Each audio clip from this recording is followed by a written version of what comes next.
Yeah, I had to put that on widescreen for a sec there, just to big up Dad DNA, boy. Black Eyed Style putting that intro together. What's going on, mother lovers? We are back again. That's right. It's some time for some stuff you might not know nothing about. That's right. Something you might not know nothing about. I'm your host. My name is Mysdiggi. You like the way I'm keeping it? You know what I mean? I'm making sure I don't swear to start off with, because the first hour, we like to keep it clean for the kids, you know. It's about that time you're trying to put them to bed, aka watershed. I still don't understand fully what the hell watershed means, because when you shed water, the only thing I can think of is piss in the bed. But I'm here with my co-host Dandy. Hold on, everyone. That's it. Yo, what's going on, brother lovers? This is none other than some stuff you might not know nothing about. That's right. Something you might not know nothing about. I am your co-host, Mysdiggi. Anti-lying. I am actually your host. The first bit This is my co-host right here. So what, they didn't hear anything I said then? No, well, haha, big joke. we mimed the whole beginning bit, so. That's hilarious, boy. Yo, that's how we do, on man. the replay when you'll get the subtitles for what we were saying. Yeah, I said some really deep stuff as well. Yeah, that was man. probably the best bit of the show. That was probably heartfelt. Actually, it's probably the best bit of any of the shows. I was saying some heartfelt shit. I'm actually glad you lot didn't hear that shit anyway. So yeah. If you want to go back and try lip read, you can. Nudge, nudge, wink, wink. But yo, I was letting people know that we're glad to be back here for another week of something special. We're just waiting for our guests to get into the guest room. You know what I mean? Hopefully that will happen soon. But in the meantime, myself, Mysdiggi, my co-host Dan DNA, there's some stuff you might not know nothing about, or might not never know nothing about. I want to give a shout out to the common senses in the building. Shout out to my brother Turbolicious, Black Einstein. Shout out to Vinny B in the building. Vinny from the Bronx. What's good, bruv? Thanks for hooking this one up tonight as well. Shout out to Gleam. What's going on, bruv? Good to see you, man. Shout out to BLA. Yes. I love this name as well. BLA, big love always. Big love always. Sound. The 3 question marks. I'm wondering what I meant to say back. I don't know what to say back, but I love that name right there. Shout out to the crew locked in right about now. Yo, it's been a bit of a mad week, innit? Jesus Christ, hip hop. I mean, Jesus Christ, sorry. Hip hop has been, yo, what the hell's going on out here, D? What are they trying to do to hip hop all of a sudden, man? We're the bad guys again. Yeah, I was cool when I go to the airport. Cool, no one's looking at me like, rah, what's he doing here? You know what I mean? Everything was cool. It was more, who people looking at now? I think they're looking at like more Asian people that are like wearing the whole, you know what I mean, Rona stuff, the gear. Yeah. I don't know, have you seen it? Like where people they're like going traveling in like hazmat suit kind of. I've seen photos of it, but yeah, I haven't seen anyone in I've public. got photos of it. I might have shown you, but I saw it like in my. I was like, what? What, people with the full? Yeah, bruv, gloves, mask, but triple mask, full attire, single mask, triple mask. What? Could have been. I think it could have been. But they've double. got another thing over double. the top of their head anyway. Have they? So sort Bruv, and they're in. It's like they're in a enclosed umbrella or something that doesn't open, and they're just in it. You know what I mean? Take out all the wiring and all that, and they just get in, and then bam, and you're like, what the? So everyone else, you're cool. You two are cool because there's some dude and his chick. Yeah. You two are cool, but everyone else is fucked. Yeah, that's what he's saying. That's what he's saying to me. It was weird. It was weird, but you know, going back to this, obviously, you know what I mean? As a rapper, black guy, I was cool out there. It was cool for a couple years, man. And now. Jesus has gone and done this. He's stacking the chips up again. Jesus, man. Things, yeah. You know what I mean? Been different if it was Eminem, white rapper, you know, like not so many bad cards, but now like you're being dealt. I wonder how it would have worked out if it was Eminem. You know, like his fans, like Eminem type fans, like would they'll be like, they would just been, say. We knew it. Yo. Right, imagine. So what about Busta Rhymes fans? Ha! They'd be like, woo-ha! Got you on check. Put it on top of the roof. Who else? Who else is fan? But yeah, Kanye West fans. Oh, sorry, Yeezus, Ye fans. Boy. Yay? What is it? Ye. Ye? It's Ye. It's Ye. Ye. I think it's Ye because it was Ye. Jesus, but it's Ye. Soon it's just gonna be like yeah. Soon it's gonna be just like who? Yo. Completely erased from. So if you haven't heard this week over the last few days or so, Ye has been doing a Wiley. Can you say that? Yes. Yeah, say he's been doing a Wiley. Yeah. Wiley kind of got into quite a bit of trouble for saying certain things, you know what I mean, about certain Criticizing the people. music industry. Yeah, let's say it like that. Yeah, criticizing the music industry and how the music industry controls everything he does and makes loads of money off him that he doesn't see. And then he got cancelled and whatnot. And then lo and behold, you know what I mean? All of a sudden, Ye's on this, like the college dropout. What happened to all of that? Where's that Ye, man? This is like fashion Ye, I guess. So, but anyway, so he's caused a lot of hoo-ha, but people can't stop talking about it. So we may as well just cover how we feel about it. And yeah, in as guarded words as possible. Yeah. Obviously, we're not trying to cause any trouble out here. Like, we don't know what, you know what I mean? What he's saying, he knows way more than us because he's in that industry and in that world. Yeah. He's, you know what I mean? We don't know what he's in secrets. America. Yeah. He's in ground zero. Yeah, man. We don't know what secrets he's keeping. Do you know what I mean? Whether he's really telling us the truth or not. Yeah. Or whether he's even telling the whole truth or not. We don't have a clue. You know what I mean? Nah. But what we can see is how much people are really letting it get to them, which is a bit of a problem considering, just like us, you don't know what's true or not. You know what I mean? Like, the thing is, we've heard all the stories about what goes on in the big industries and all that, and all we ever want is somebody to just sort of blow the whistle on it. Yeah, tell us the truth. But, like what? Yeah, but we never know what is, what's the extent of the truth. Really, yeah. And it's probably even worse than maybe he's allowed to come out with something because he hasn't seen as much as some other people have. But. I mean, probably other people. I mean, it's funny that the Diddy involvement and the sort of gatekeeping aspect of Diddy. That you've talked about it before. Yeah, they've cut him off. Yeah, they've done that. I mean, look, Diddy, man. Let's just lay it all out there, man. Go on. Do you know what I mean? Go on. Let's be honest. His rap sheet. You know what I mean? Not to part of the pod, but his rap sheet is pretty lengthy in terms of how many rappers have gone off and become something else other than who they were before. You went over this a few years back with me as well. About look at all the different people that he's affected their careers. And disappeared. Where's Total? Where's 112? You know what I mean? That's the R&B side, yeah? But then think about this. Okay, who do you know that they've got an artist that went to each religion like that? I think Hindu, you know what I mean? There's probably that's all that's left. Is like Hindu and probably Buddhism. But my man's had a rapper go off and be, full on preacher, like pastor. So Christianity. Then he's had Shine go off and be Hasidic Jew, innit? He did the whole with the curls and the hat and everything.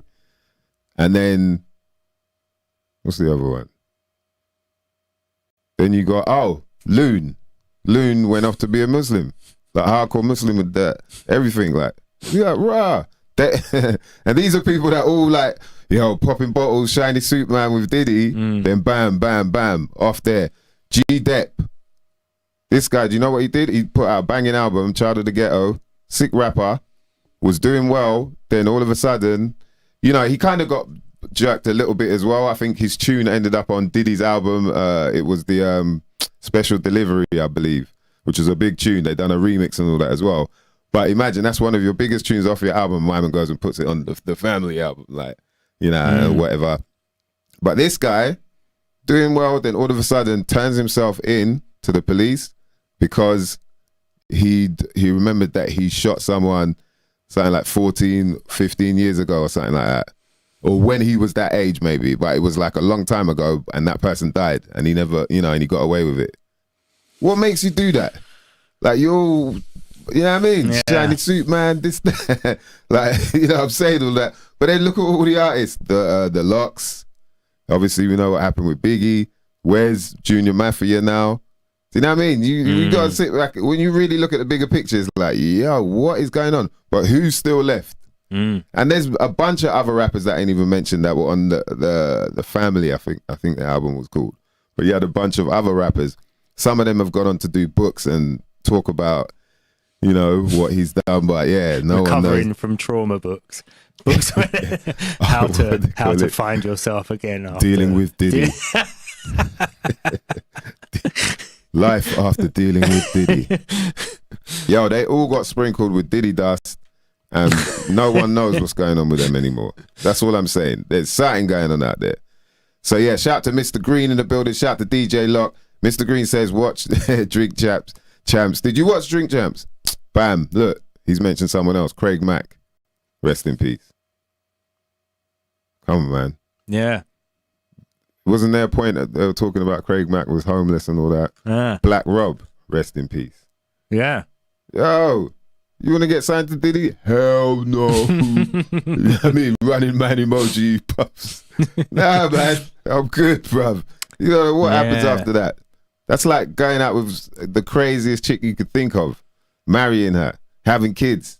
You're going to... That's it. There's something that people see when they're with him that they turn to religion afterwards. They're like, I need to clean myself after whatever he's shown me, whatever they needed the depth that he's taken them to. They're like, I'm better off in prison. I'm better off in a religion. I'm going to go and hide in a monastery. I'm going to go to Mecca. I've got to clean my soul. Ablution. I need an ablution. Yeah. Jeez, that's deep, boy. And so, deep. And Nick Cannon, he done the same thing with Nick Cannon that he's doing to Yay. Yay.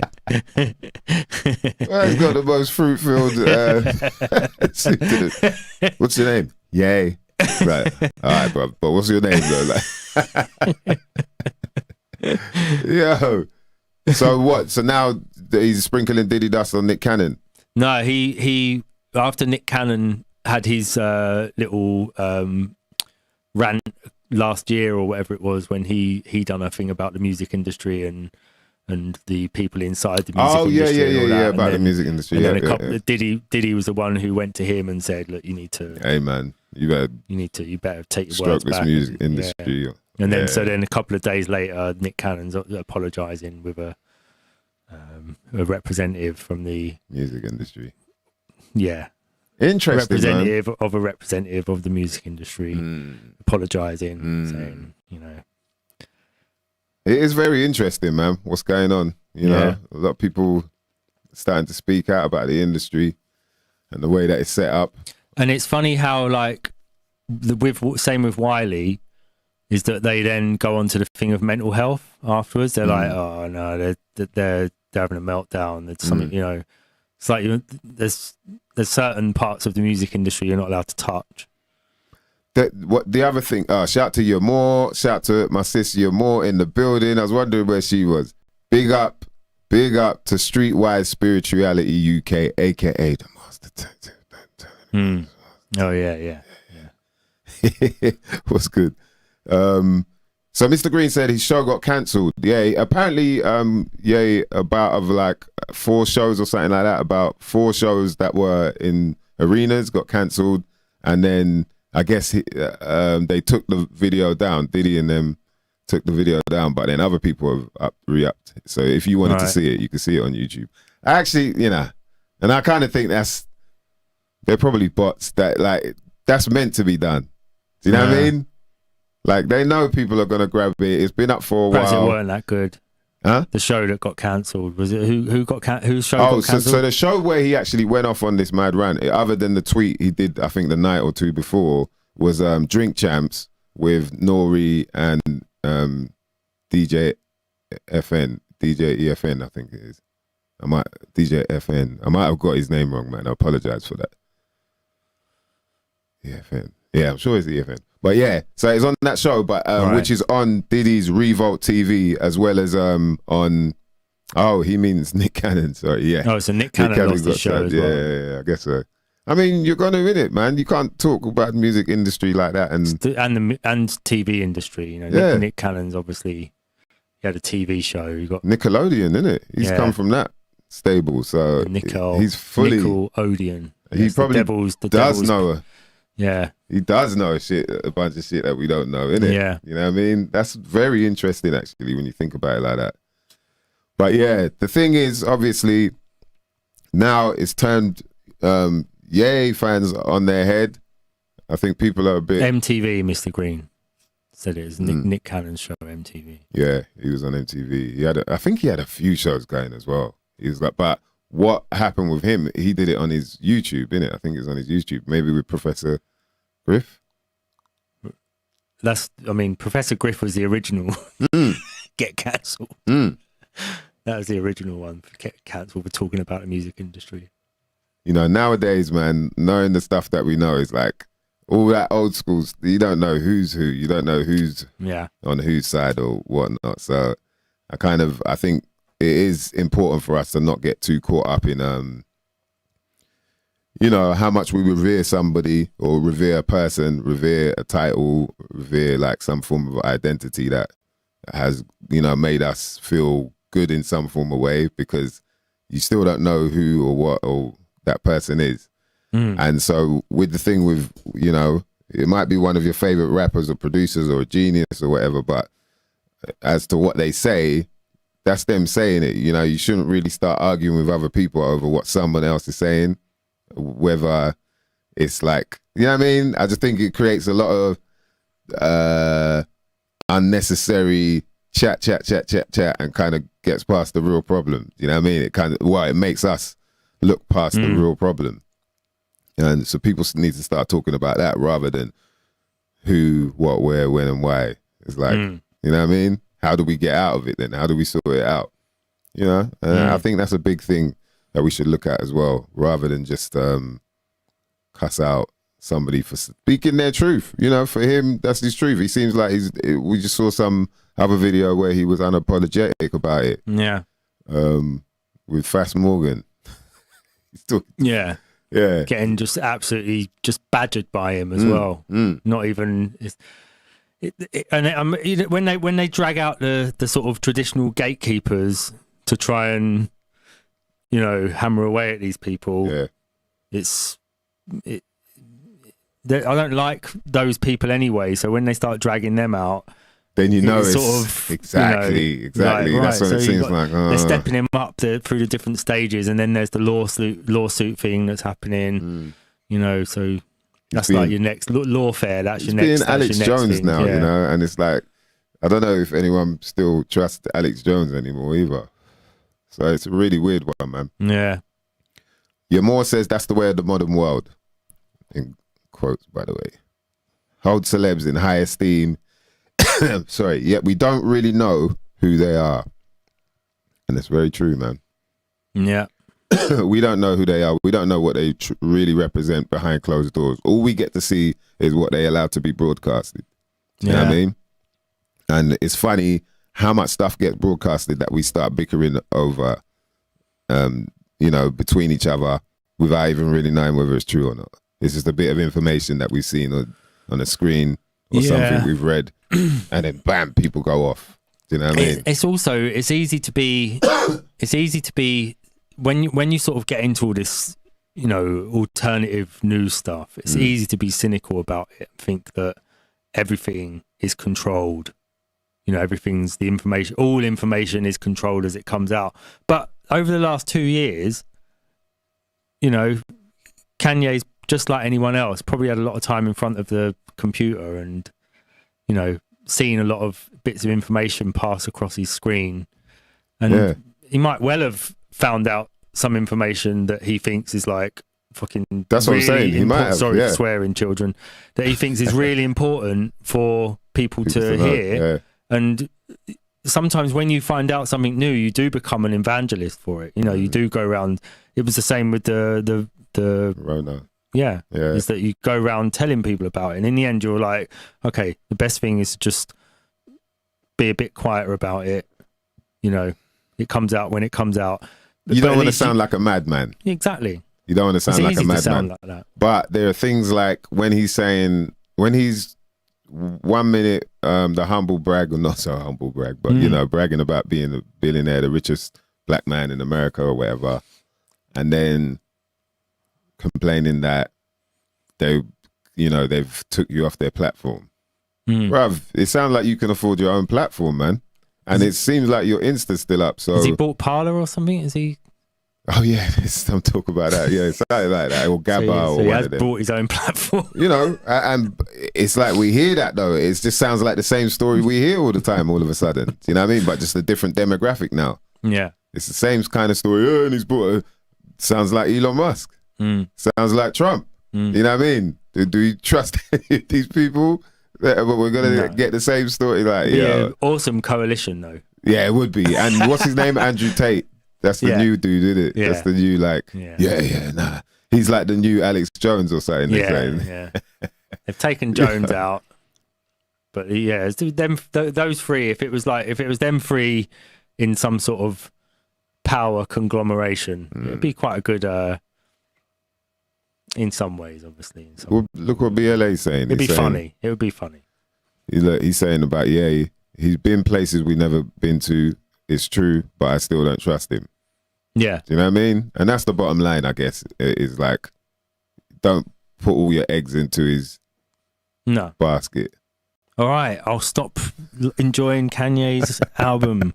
Nah, I'm not saying like that. I'm not saying like that. It's like, I'm going to stop singing along in the car, all right? With your auto-tune, you got little... Man, yeah, but it's a weird one, man. Crazy out there to see, you know, all this kind of talk going on, and whilst our bills are still going up, you know, I don't know if anyone's had a look at it, but this is what we were talking about. Yeah, this don't pay energy bills, October 1st. I don't know how it went, but I want to hear some feedback if anyone got involved. Yeah, I'd like to hear some as well, yeah. Yeah, I think it's needed.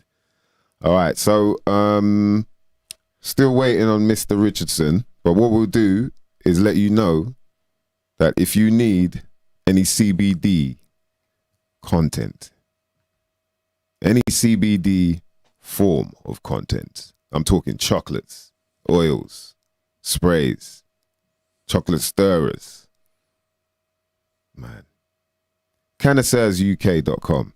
That's the place to be, man. Balms.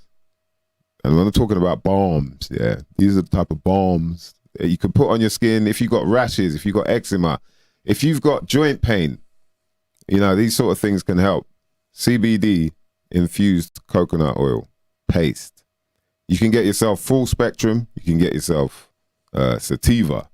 Do you know what I mean? But if you wanted to go either way, it's up to you. Especially when it comes to the sprays, because you got indica dominant spray and you got sativa dominant, and you've also got full spectrum, as well as various chocolates. You know what I mean? For you lot with the sweet tooth out there, and the chocolate stirrers are definitely one you want to grab. Get a good night's sleep. Now, CBD oil has many proven benefits. I've got to let you lot know that. CBD oil, cannabis oil. Or cannabidiol. I'm not sure. I think it's cannabidiol. But the cannabinoids, there are over 200 chemical compounds known as cannabinoids that are found in cannabis. It's the second most prevalent active compound found in cannabis behind THC. So if you don't want to get too high, you know what I mean? Or you don't want to get high at all, don't worry. CBD is definitely for you. Because it doesn't have any like psychoactive properties or anything like that. But basically, you know, it can help for many different things. Like I said, to do with pain. It helps people with epilepsy. It helps people with arthritis. Helps you with anxiety, with depression, sleep disorders, acne, Parkinson's disease, nausea and vomiting. There's so many different ways that this product can help you. And from what I've found, you know, I've tried a bunch of CBDs, left, right, and center. But Connoisseurs UK, they definitely come with high quality products. So it's blessed that we can let you lot know about this. So make sure you hit up connoisseursuk.com. And when you get to the checkout, you just type in SYMNNKNA. That's Simna, or something you might not never know nothing about. Just put in the acronym SYMNNKNA. Make sure that's in uppercase, and you'll get yourself a whopping 20% off any orders from canisarsuk.com, mother lovers. Make sure you hit them up, man. Yeah, man, and big up to Sam and the crew for making sure, you know what I mean, we can stay on the level, what do you call it? Homeostasis. Yeah. Yes. Shout out to Dawn and David, especially for letting me know how to pronounce that properly. Homeostasis. Yeah, it's important, man. I'm telling you. And especially nowadays with all this madness going on, people getting mad stressed out with, what's her name? Liz Truss. Messed up, apparently. You know, it's just weird, man. Like, people can accept that. You know, the head of state, the prime minister, the person in charge of all your lives managed to make a big ass mistake like that. With all the people behind her making sure she does things right. Really? You know, you really believe that? You know what I mean? Come on, man. We know where we're going next. We know where we're going. Yeah. We're going to hell, mother lovers. That's right, yes. If none of you got that, we're going to hell. Kanye do it. Big up Gleam. Kanye do it. I don't know I don't want any of them in. Nah, see? That's where we're at now, man. It's like, you know, if people can't realize now that something's not right with the office, it's not, you can blame every face you want, every person you see that comes and takes the office. Something was wrong with the office because they're always complaining about the last person in the office left it really messy and I've got I need more time than this to clean it up. Yeah. I want to go back to just where you get a leader, they just duel each other. And then one of them wins the duel. Right, go arm wrestle. Yeah. Thumb fight. Like, you lot must be able to thumb fight. Yeah. Something, man. You can't have that. If you can win the thumb fight, you're in charge till someone else challenges you. You have to have like 30 days before the next challenge. Yeah, imagine that though. Meathead thumb fighters like taking charge, boy. That's it. We'd be living that life. I like that one. Yay, Dolph. People coming up with some names, boy. Yay, Dolph. Yo. Roll call, mother lovers. Roll call. Let's find out what you lot are blazing out there, man. Because you know what I mean? It's been one of those. Wee. I got some Space Monkey and some Biscotti, some Runts. Yeah. No Skittles, not any. No, not got any dogs, any Star Dog. Careful though. Sounds like he's going to say dog shite, and we're not there yet. Nah, no Star Dog. Star Dog is, Star Dog is one of them strains. It's just like a haze kind of thing. Gleam, there should be a rule where you have to live on the lowest benefits and you do not get a pay rise until you rise the conditions of the whole country. Or at least you should have to prove that you've lived in all sorts of conditions, not just been rising through the ranks. It's that you've actually gone and seen what it's like at different levels. Like you've lived in a dumpster. Until you've walked a mile in everyone's shoes. Like you slept, there's one time you've had to sleep outside. Yeah, until you've slept a night in everyone's sleeping bag. Why has it got to be that sleeping bag? Well, because that's homeless people sleep in a sleeping bag, and like how can you really judge what homeless people need without having actually lived like it? True. That's true. And even then, you can't really judge what it's like to be homeless because you've got somewhere to go back to. Yeah, because you just tried it out. You're like, okay, it's just what it's like. Yeah. But, the same as sending people to war, unless you've actually been in a war, how do you know what it's like to send people to war?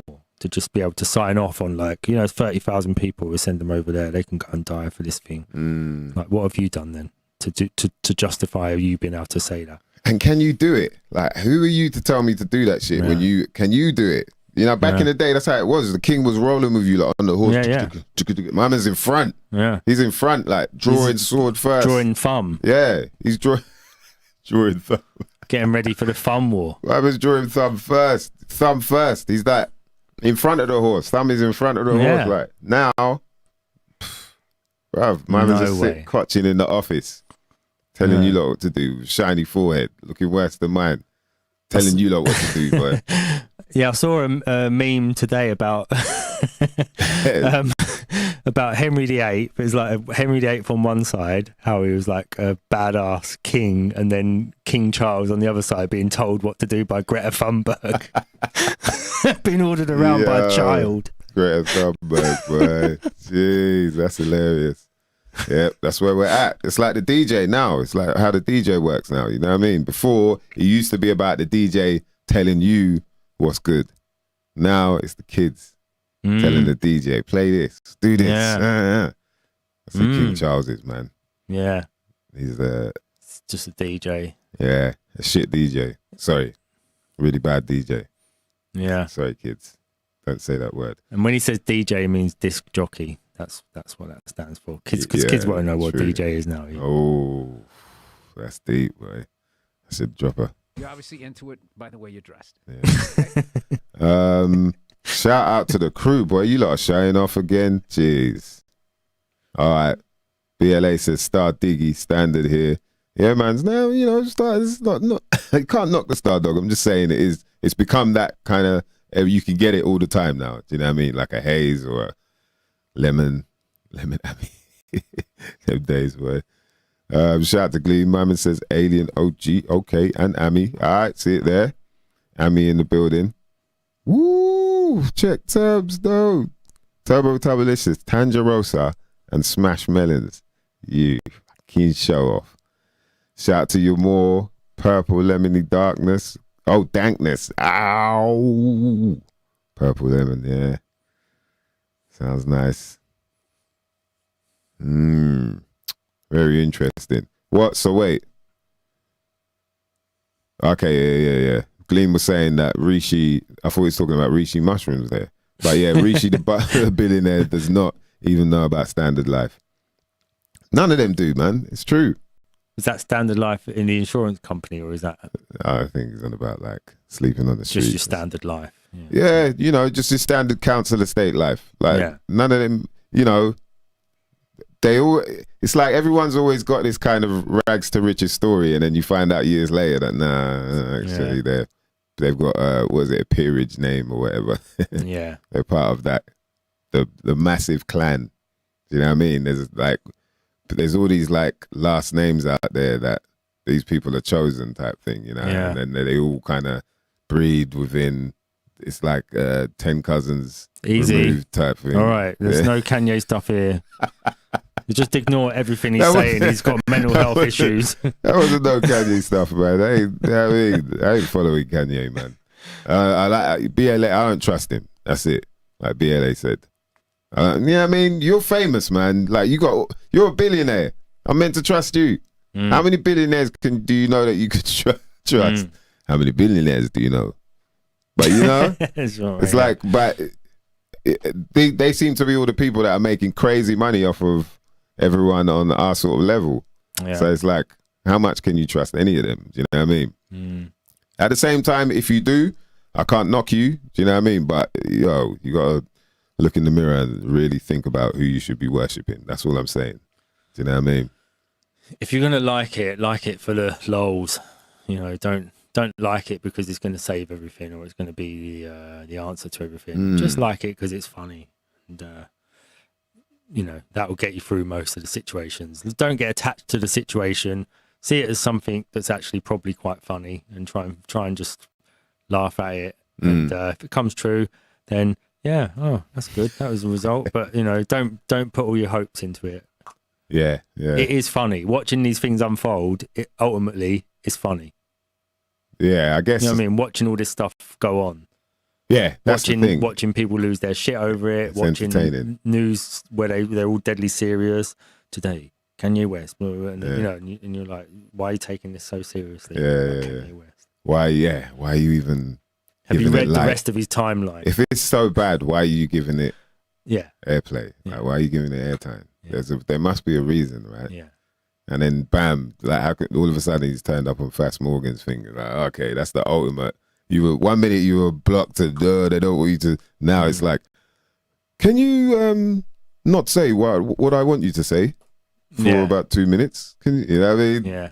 It's He's crazy, doing the press tour for the piece of information that the press didn't want him to talk about. Now he does the press tour for That's what I'm saying. So he's like ringing round, can I come and see you this afternoon and talk about the thing I'm not allowed to talk about? Bet you they're ringing him. Yeah. Yeah, it's true. They're ringing him, bro. Yeah. Oh, can we oh yeah, he's like, yeah, man. Yeah. Like, because I got what is it, my White Lives Matter t-shirt. But that was also a way that they hang you as well, is by getting you to repeat it over and over again in public, and it's the media at the end of the day, isn't it? So it's all part of a big an industry. Yeah. Media, music, film, whatever, entertainment industry. Yeah. So yeah. Yeah, and I guess that's the part where we get the lines get blurry, right? Yeah. Where it's like, oh, I forgot that this is just entertainment. Yeah. I'm here all getting mad. Yeah, that's what I'm saying. That's what I'm saying. Don't just, as long as you don't get angry about any of these things, because they're not really there. They are there to make you angry, but that's because they're trying to distract you from other things all the time, aren't they? So, entertainment. Yeah. All right, we're coming up to the hour, so hopefully what happened was Clint saw it as a different timeline. But even that is one thing I've learned from this guy. Entertainment, to enter, and to the word tain, it like taint, to hold in some form of way. And then ment, everyone knows now, mente, mentis, mind. Anytime you hear the word ending with ment, it's like to do with the mind. So to enter and hold the mind, that's what entertainment is. To get into your mind and keep you there. Keep you focused on this while I do this over here. I'll just take this out your ear. Well, keep looking at me. You know what I mean? Just pickpocketing you without you realizing. And that's what's really happening, man. Regardless of like how you feel about whoever, it's like these things are just holding you there. And now that form of entertainment, like your more was saying, it seems satire is what is dictating like real life now. Like literally, they just seem to, shift the medium, shift the way that they can grab hold of people, because now we're all like, oh, what's gone viral? What's the viral thing today? Who's everyone? What's the hashtag today that everyone's talking about? And then bam, just start talking about that. Do you know what I mean? So it's that easy. You make, like you talk about it's the meme. A lot of things are memes before we even realize. It's like, because a meme is just showing you a funny situation. Yeah. We are also approaching the end of, like, we're in what you call like late stage capitalism. So there is like also the thing that this all collapsing around us. So you got to be prepared for things to get a bit weird whilst that happens, because nothing lasts forever, and there's only so far they can take all this stuff without driving people absolutely bonkers. And so I think there is like some sort of collapse going on. Whether it's being engineered or whether it's just sort of accelerating through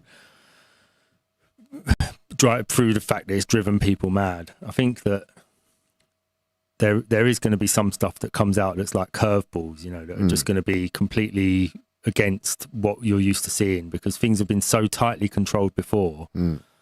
But not for the whole of this sort of period of time, but probably from, say, like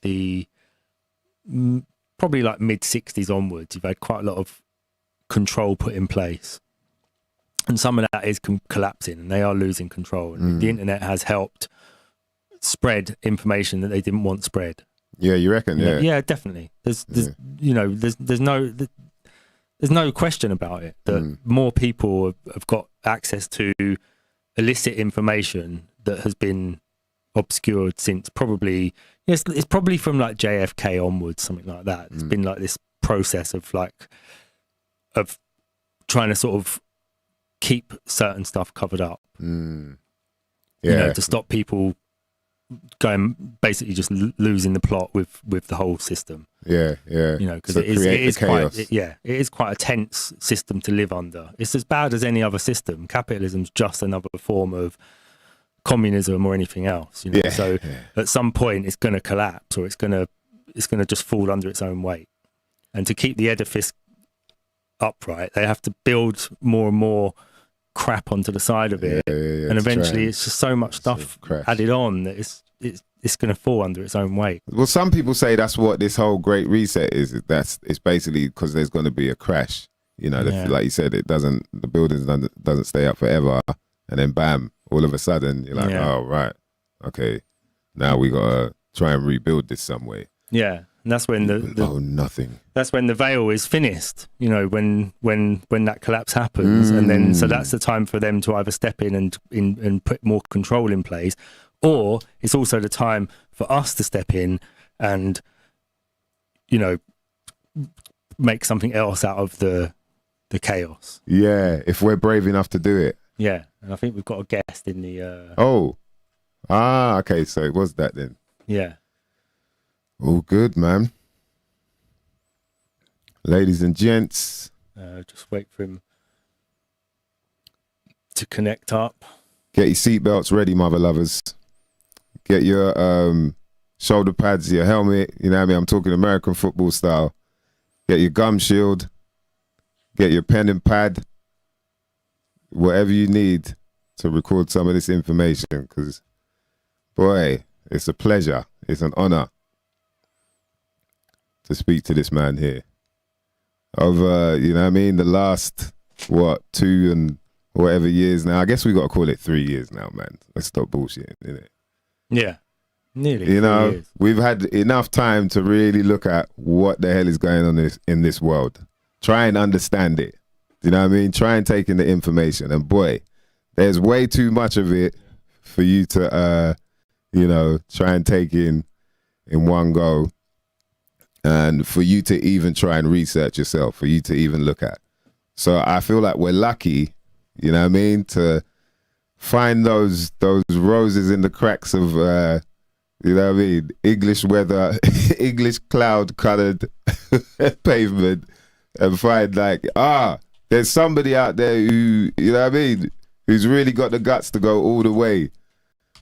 He's happy to, well, I don't know if he was happy to do it, but who's willing to quit their job and just, you know what I mean, do like the type of research that none of us are really ready for.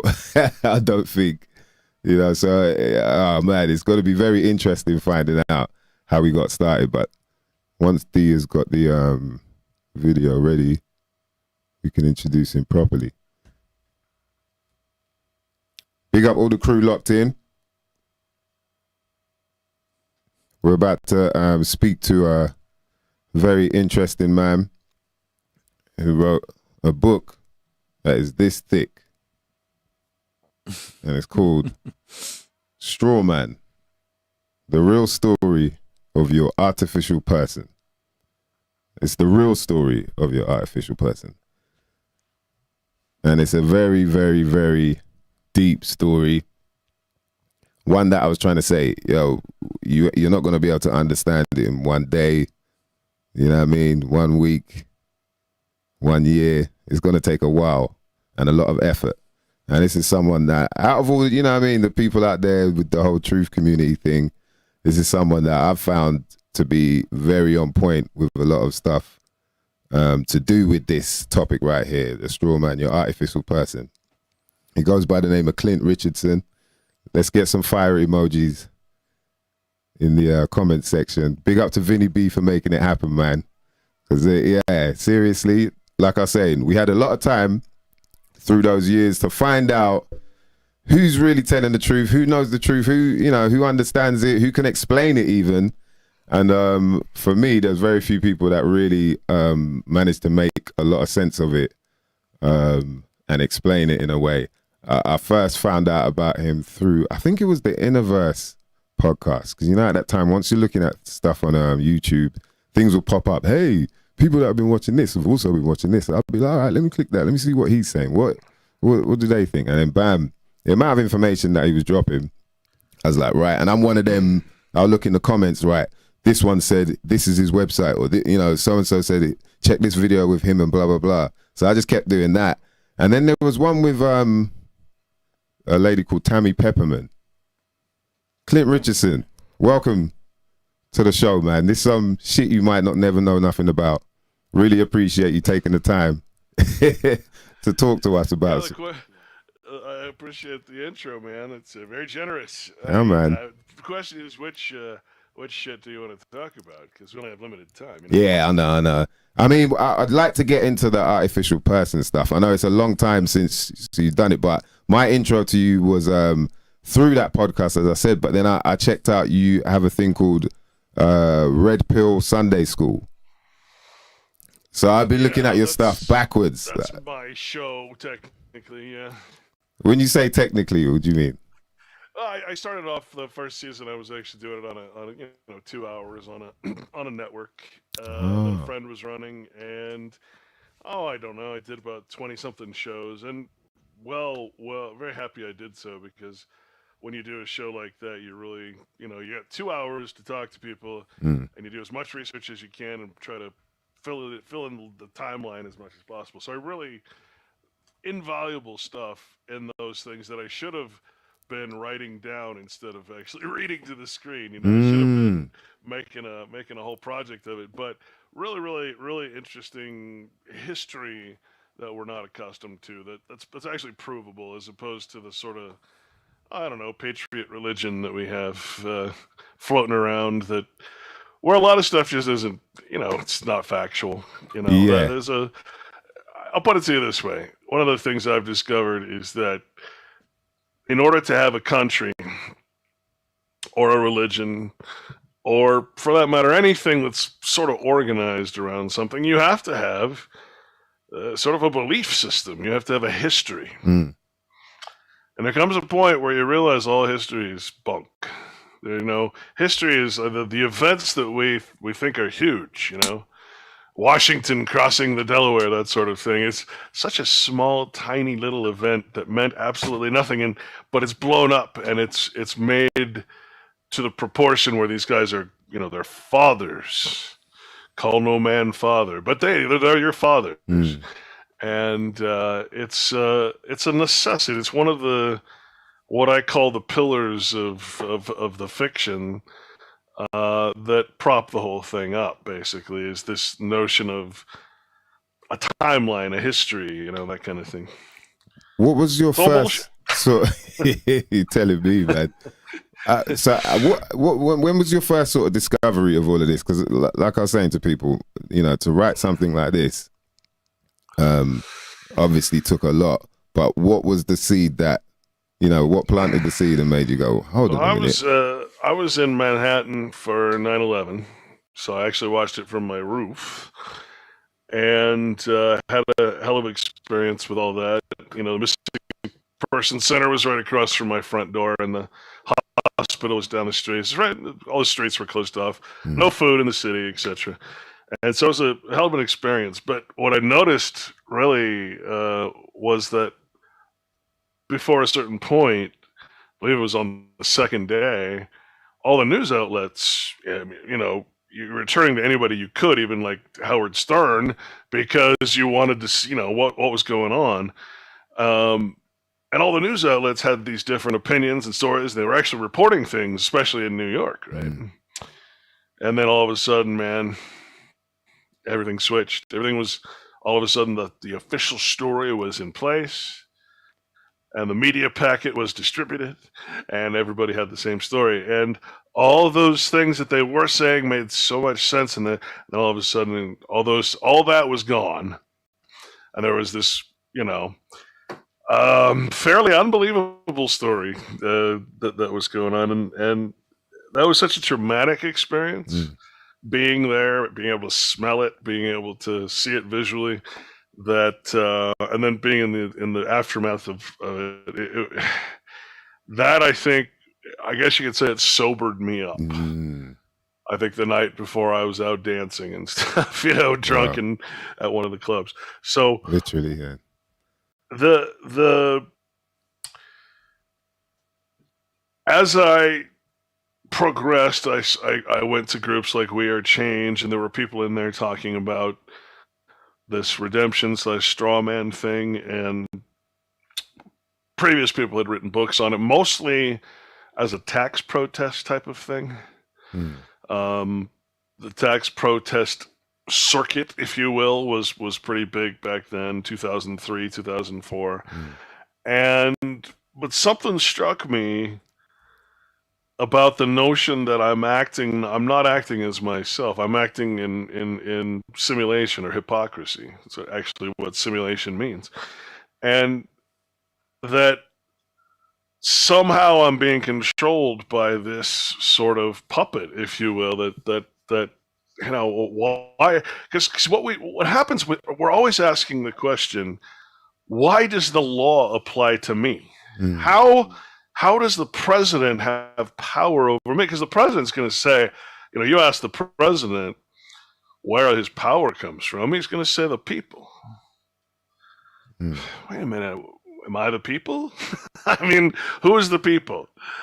And when you start asking questions like that, you actually find out, there is a difference between private people and public people who act in persona or in an artificial construct. This straw man, I call it a straw man because straw man actually means like a dummy corporation or an agent or something you put up instead of yourself, which is what we do when we go to court. When you go to court, they call for the full name and or its agent, which is the attorney. And you're summoned to the court, and you must appear as. And when you hear those terms and you start seeing them over and over, what do you mean I'm appearing as? What else would I be if I didn't appear as this thing that you're calling, this person that you're calling?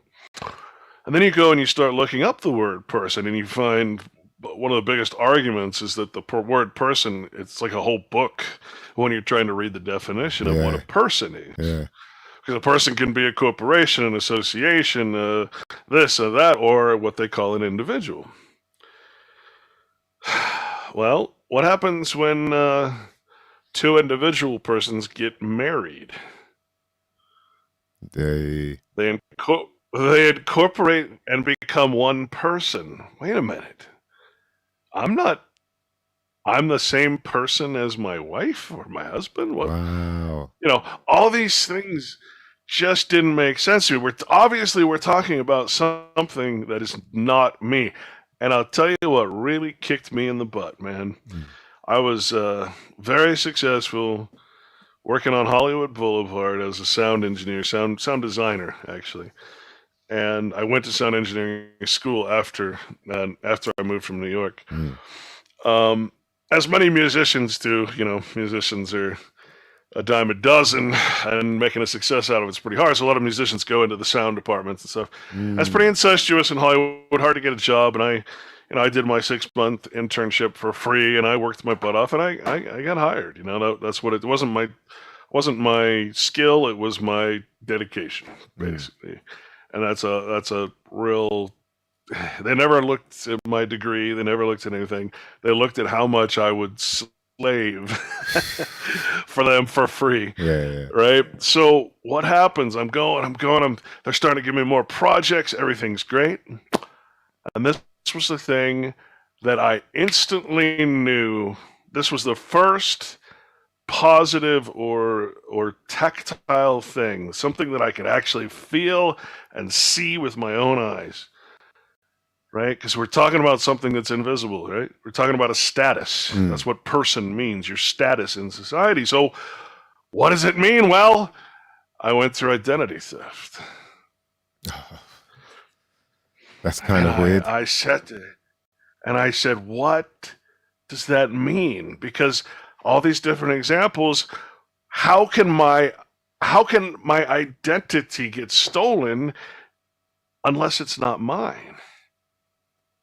How can someone steal your identity, use it as if they're you, unless that identity is a separate entity, a person, a status, something that is, I won't say tangible, but almost like a piece on the Monopoly board, or a character in a video game that you can steer, but you're not actually the character. You're just using it in commerce, right? That was it. That was, unless you've been through major, and I was a good little citizen, good creditor, had my good little credit score and everything like that, right? And then bam, all this stuff, all this crap started coming in the mail. Credit cards, people were buying boats and homes in my name.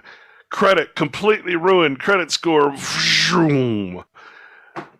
I try to fix it. I try to do everything. My bank account gets drained. When I go to use my card because they replaced my money, it's gone before I can use it. So I know now that someone in the bank is doing it. Jesus. And I'm like, my God, I couldn't. I'm stuck in LA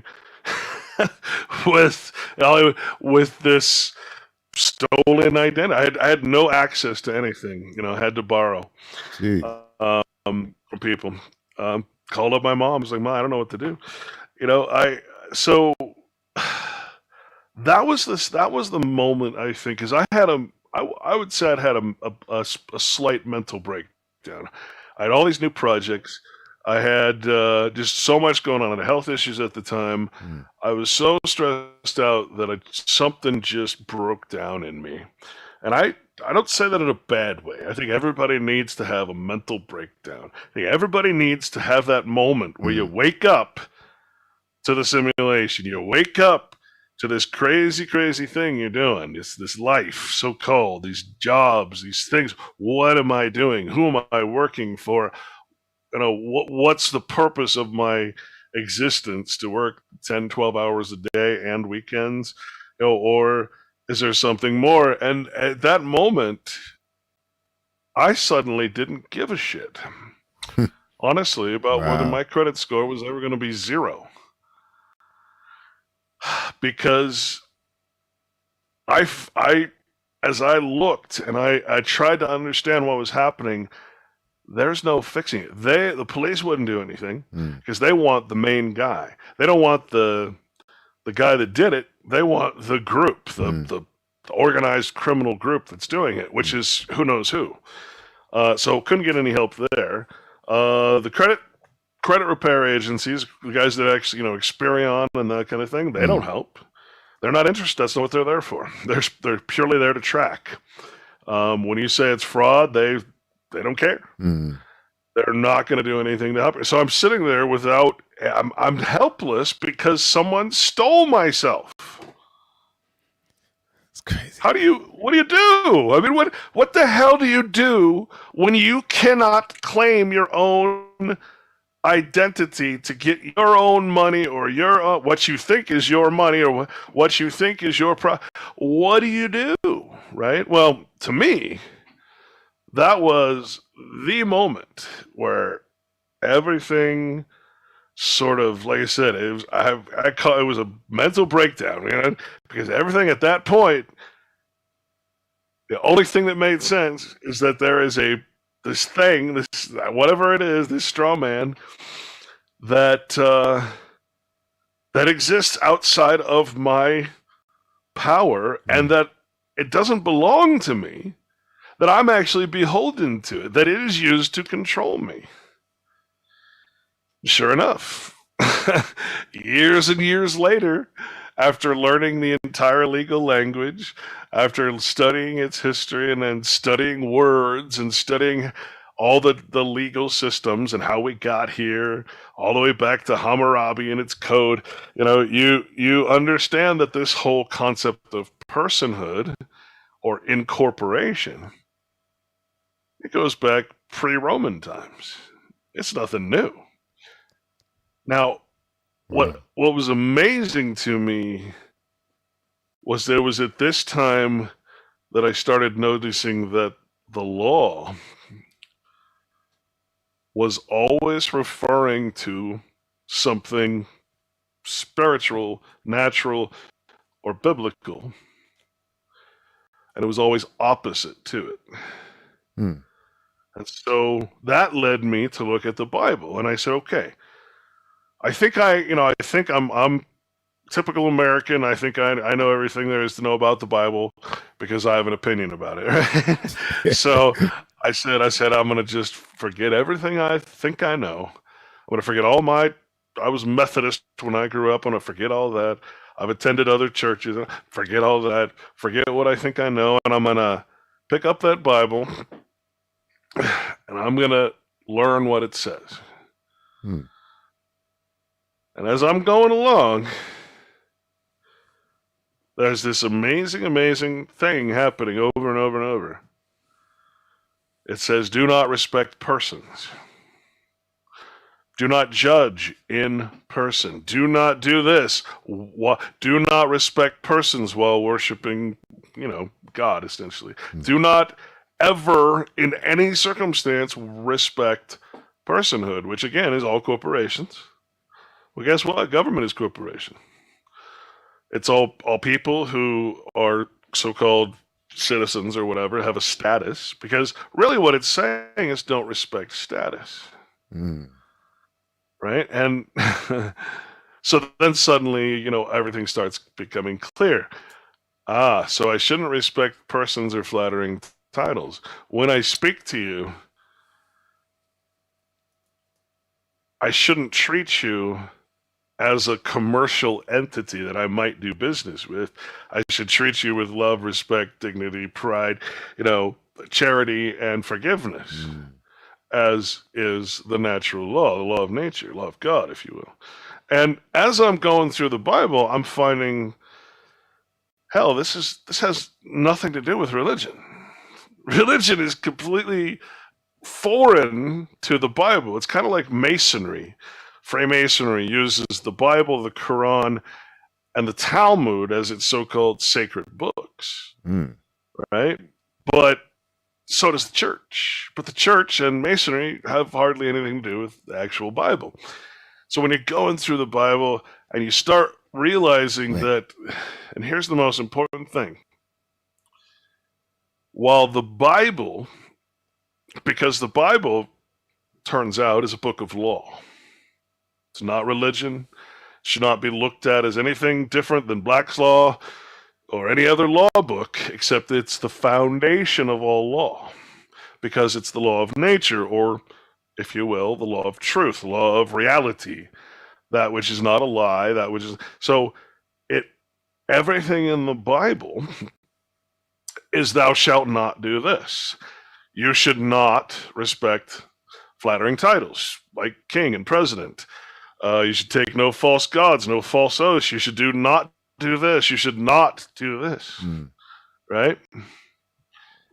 Well, that's so completely opposite to the legal system, which says you shall do this. You must do that. You must pay taxes. You must do this. You must, therefore, participate in the monetary system to pay us our tax. You must. So you got one book saying don't do everything that this system says to do. And we're all caught over here. We're caught in this giant web of do. You have a duty or a obligation, a tax, right, to fulfill an obligatory contract, essentially. Citizenship, personhood, is a contract. So what I figured out is that you got one law book, which will keep you out of the system, keep you free.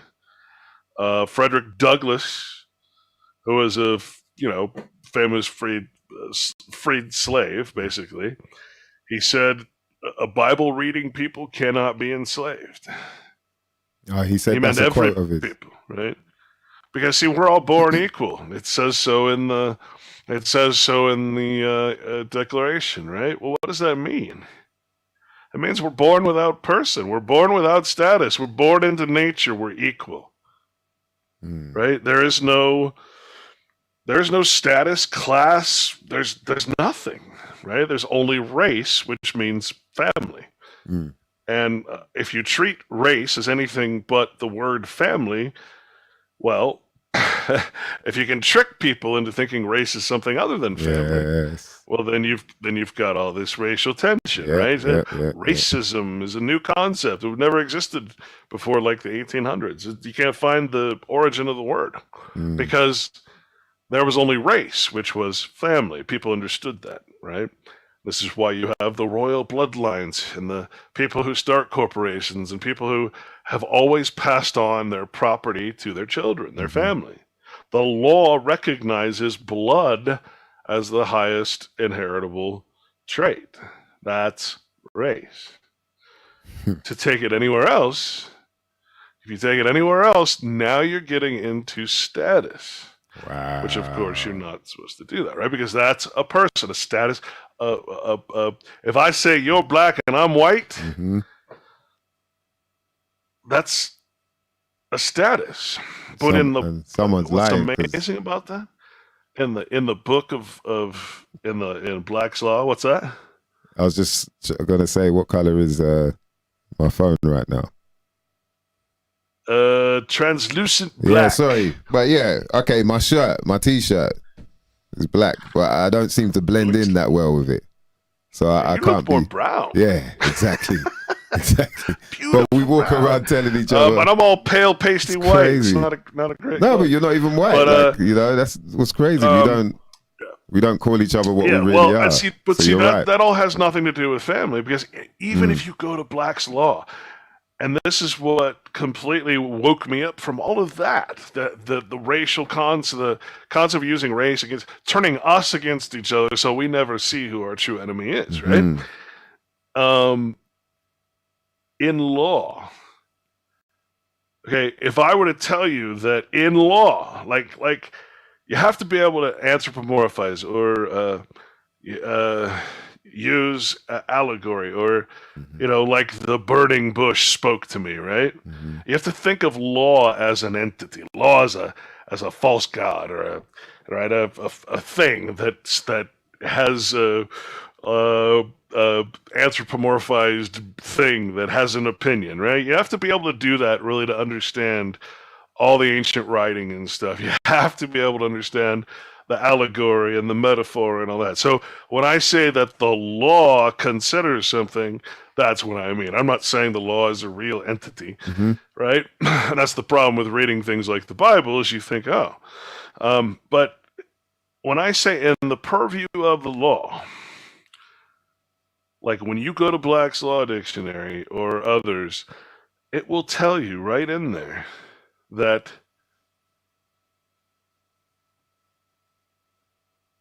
white in law is defined as pure blood. Okay? You, or someone in China, or someone in Indonesia, or someone in Thailand can all be white if you're pure blood to the royal family. Okay? Now, of course, we're not supposed to respect such things. We're all born equal, right? Crazy. So we're talking about status, because obviously someone who's a king or queen doesn't have the same status as a peon like me, right?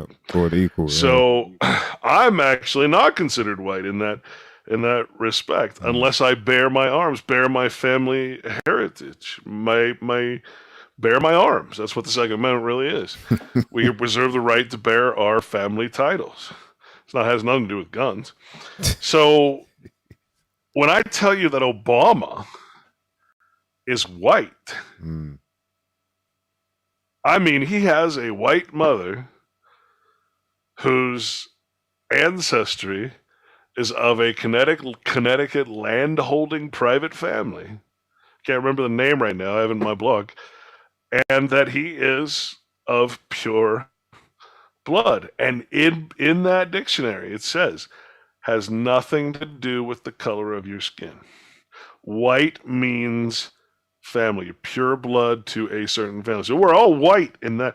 If I look at my family, my mother and my father, I'm white to them, right? You'd be black because you don't have my blood, and I'd be black to your family because I don't have your blood. Wow. That's all it. That's all it Jesus. means, right? Yeah.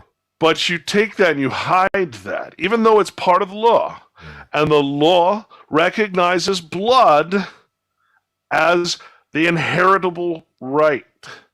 That is how you know. Why don't we? I don't need a will if I'm in the common law and it's recognizing blood as the inheritance. I don't need to tell the law, this thing, this entity, that I'm going to give all my property to my children. That is self-evident. That's the difference between the true, foundational system of law, which the Bible is the most important foundation of it all. It's where all the maxims of law come from the Bible. When you hear someone say, the truth will set you free, that comes from the Bible. Because God is truth. You should be worshiping all that is truth, all that is existence. That's what Jehovah, YHVH, means. You have a problem with Jehovah, or you have a problem with the pronunciation, you're missing the whole point, because it's not even a name, it's a verb. It means existence, right? That's what God was used by the Catholic Church to replace the term Jehovah, YHVH, the ancient term from the Greek. It was in the Bible over 6,000 times. Completely taken out. It's like left in there like 3 or 4 times now, right? Whereas they use the word God and Lord in the Bible. But if you look up God, again, not what you think. God is a generic term. It can mean anything from king. Well, it can mean Jehovah, but it can mean any God, or it can mean king, magistrate, or anybody with a flattering title, a title of authority that we would worship as a false god. So your president, your king, your queen, your prime minister, your mayor, or I like to say the nasty lady at the driver's license bureau that treats you so poorly because she has a little bit of power over you, right? Anybody that you give authority to is a false god. Word God is just this generic term. Nobody should be even using it. Wow. When you're reading the Bible, though, there's times where God speaks to God, and then God does something else. There's 3 different instances of the word God. One is Jehovah, one is a man, and one is, something else. It can mean archon. It can mean all these different things. Elohim, which is the plural. You start understanding this. You start understanding that they took this beautiful book and they made it as hard to read as you possibly can. So I looked up every word as I'm going along. If there was a word that I either thought I understood but wasn't sure, or just was like, wow, I wonder what that actually means, I looked it up. And I tell you, you cannot read the Bible in English unless you look up every word, because nothing is what you think.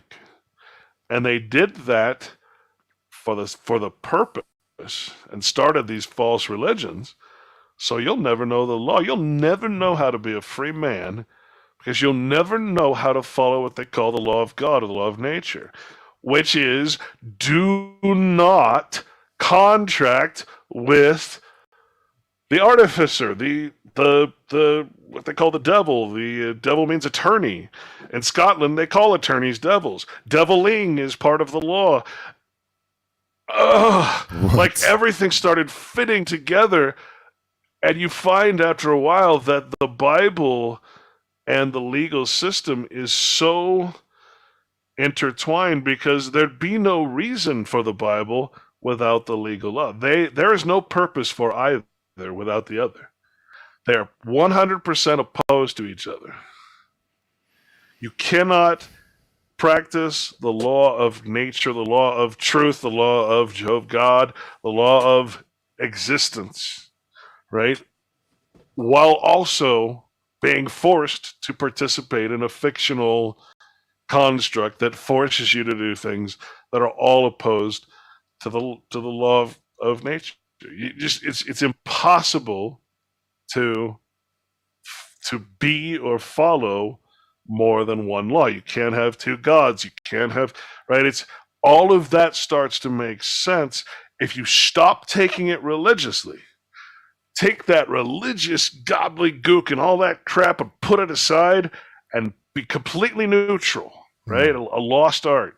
Completely neutral when you're reading this. You realize, oh my God, that is why all these legal terms are in the Bible. So starting with identity theft, where suddenly I realized there's this entity, this thing that I can't really define or see or taste or smell, but its name is the name I use. To going into the Bible and discovering, yeah, indeed, the Bible says do not use or respect status or person. That is the essential breakdown of my personal transition. But if without that identity theft, I'm not sure I would have ever understood it. It's crazy. It's almost a blessing. Yeah, I was going to say, in a weird way, it's kind of like, yeah, for that to happen to you is then all of a sudden it clicks like, whoa.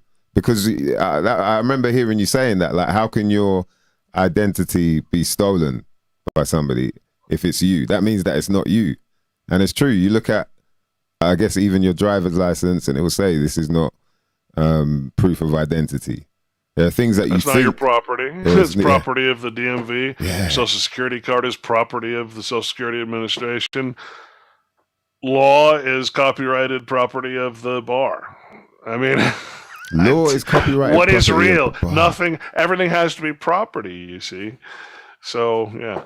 So that means it's written. Your status. So you'd say the law is written by the bar in that sense, or who has written the law to say that, to say the maxims, where did they come from? The maxims of law that everyone follows. Well, the maxims, so you got to understand again that the maxims of law, when you read them, are either going to deal with you, keeping in mind that a judge, especially, it's kind of hard to compare today's system with the old system, but in the old system, you had traveling judges, and you had a more of a legitimacy to the law, whereas today they don't even follow their own rules. But if you consider a judge, an actual judge, we don't have real judges today. We don't have article whatever constitutional courts. We don't have any of that because we're not in that system. We just don't know it. But a judge would take all of the maxims of law into consideration, right? Which means he'd go to the natural, self-evident, inherent rights of a man of God, and he would consider those, unless the man got into a contract. So there's this one maxim of law that's just ultra important. And it's sort of the bridge. I don't even think it should be there, but okay.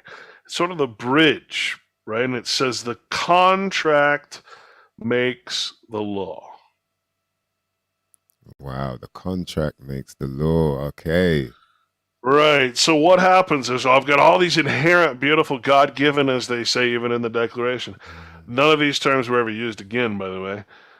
So declarations in law is just a statement of the sentiment of the times. It has nothing to do with anything. So you have this maxim, right? This that kind of bridges you into the contractual or legal world, where if the contract makes the law, and you're agreeing that the contract will be settled in your system of law or another. Let me give you an example. You're all excited because you just bought a computer, right? Like, oh, thank God, I'm going to have a nice, fast computer. It's going to be great. I'm going to get all these programs and apps and everything. And you set it up, and what's the first thing it says? Before you can even use it, what does it say? You gotta register.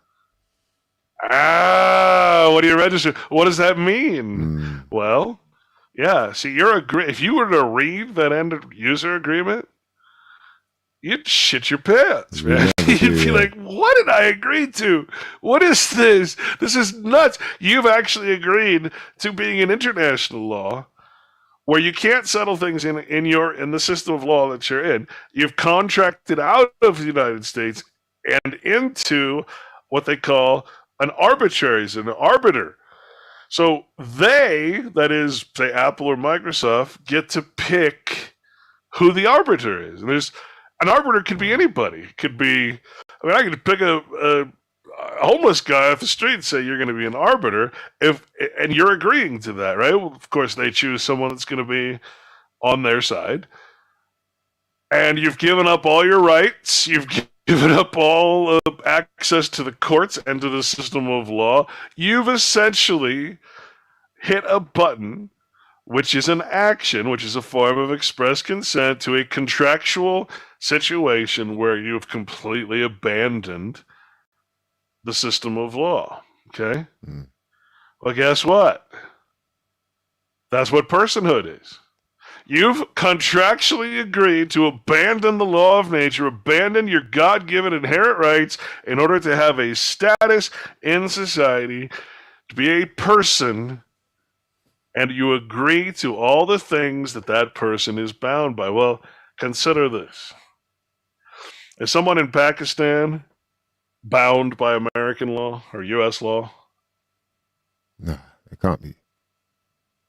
Well, no, of course not. They're not a person, or they're not acting as, I should say, a person of the United States. Now, if they move here, come here as an exchange student, they agree to be a person of the United States, and the United States gives them a card, and they can go into the States, right? Because the United States protects the States from all threats, foreign and domestic, right? So he becomes a U.S. whatever green card holder, and he goes to school or whatever. So, but see, the law doesn't affect anybody. It only affects persons. So if I can get you, or rather, if I can get your parents to sign you over to the state as property, in other words, deliver you, that's why they call it the delivery room. If I can get them to deliver you over, sign a application, which is what the birth certificate process is, and then give you a receipt, which is the birth certificate, well, you've just handed over your child. What you've done is you've created a person. Okay? You've filled out all the vital statistics and everything that's required to make a unique individual. And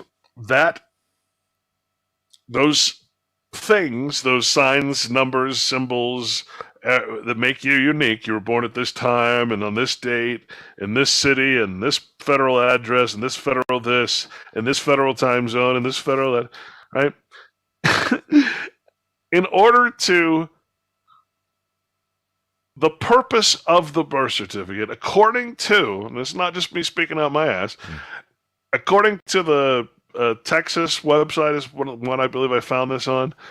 The purpose of the birth certificate is to establish two things. You're getting domicile in the United States, Washington, D.C. Okay, so you're being born, B-O-R-N-E, carried into like a piece of cargo, basically, into the United States, not into Texas, not into California, not into New York. No, that's not how it works. You're born, the person is being created, the status is being created in the United States, and domicile means that's where your law comes from.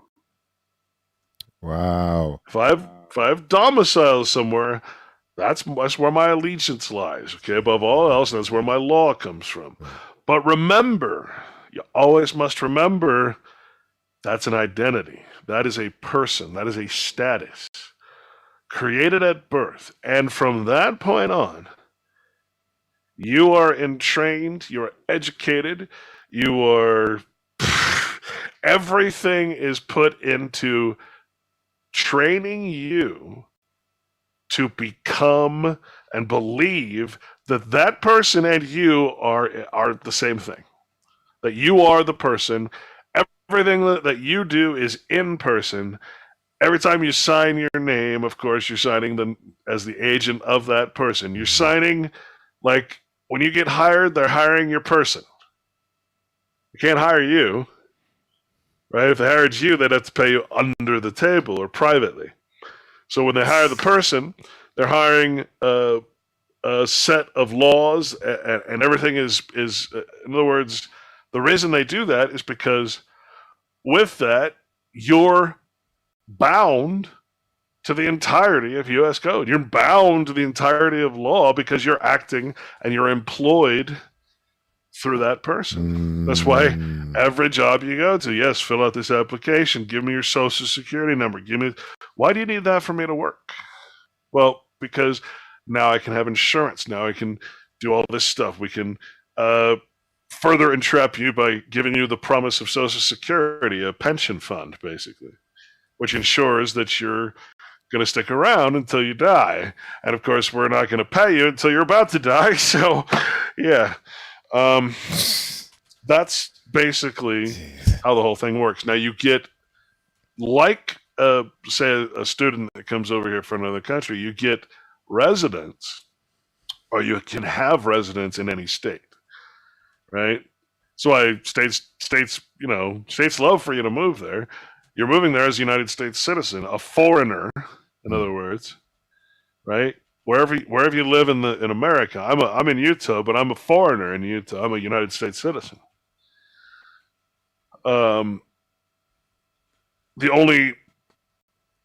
only actual people that are in Utah are private people. They're not part of that system, which is a whole other subject. But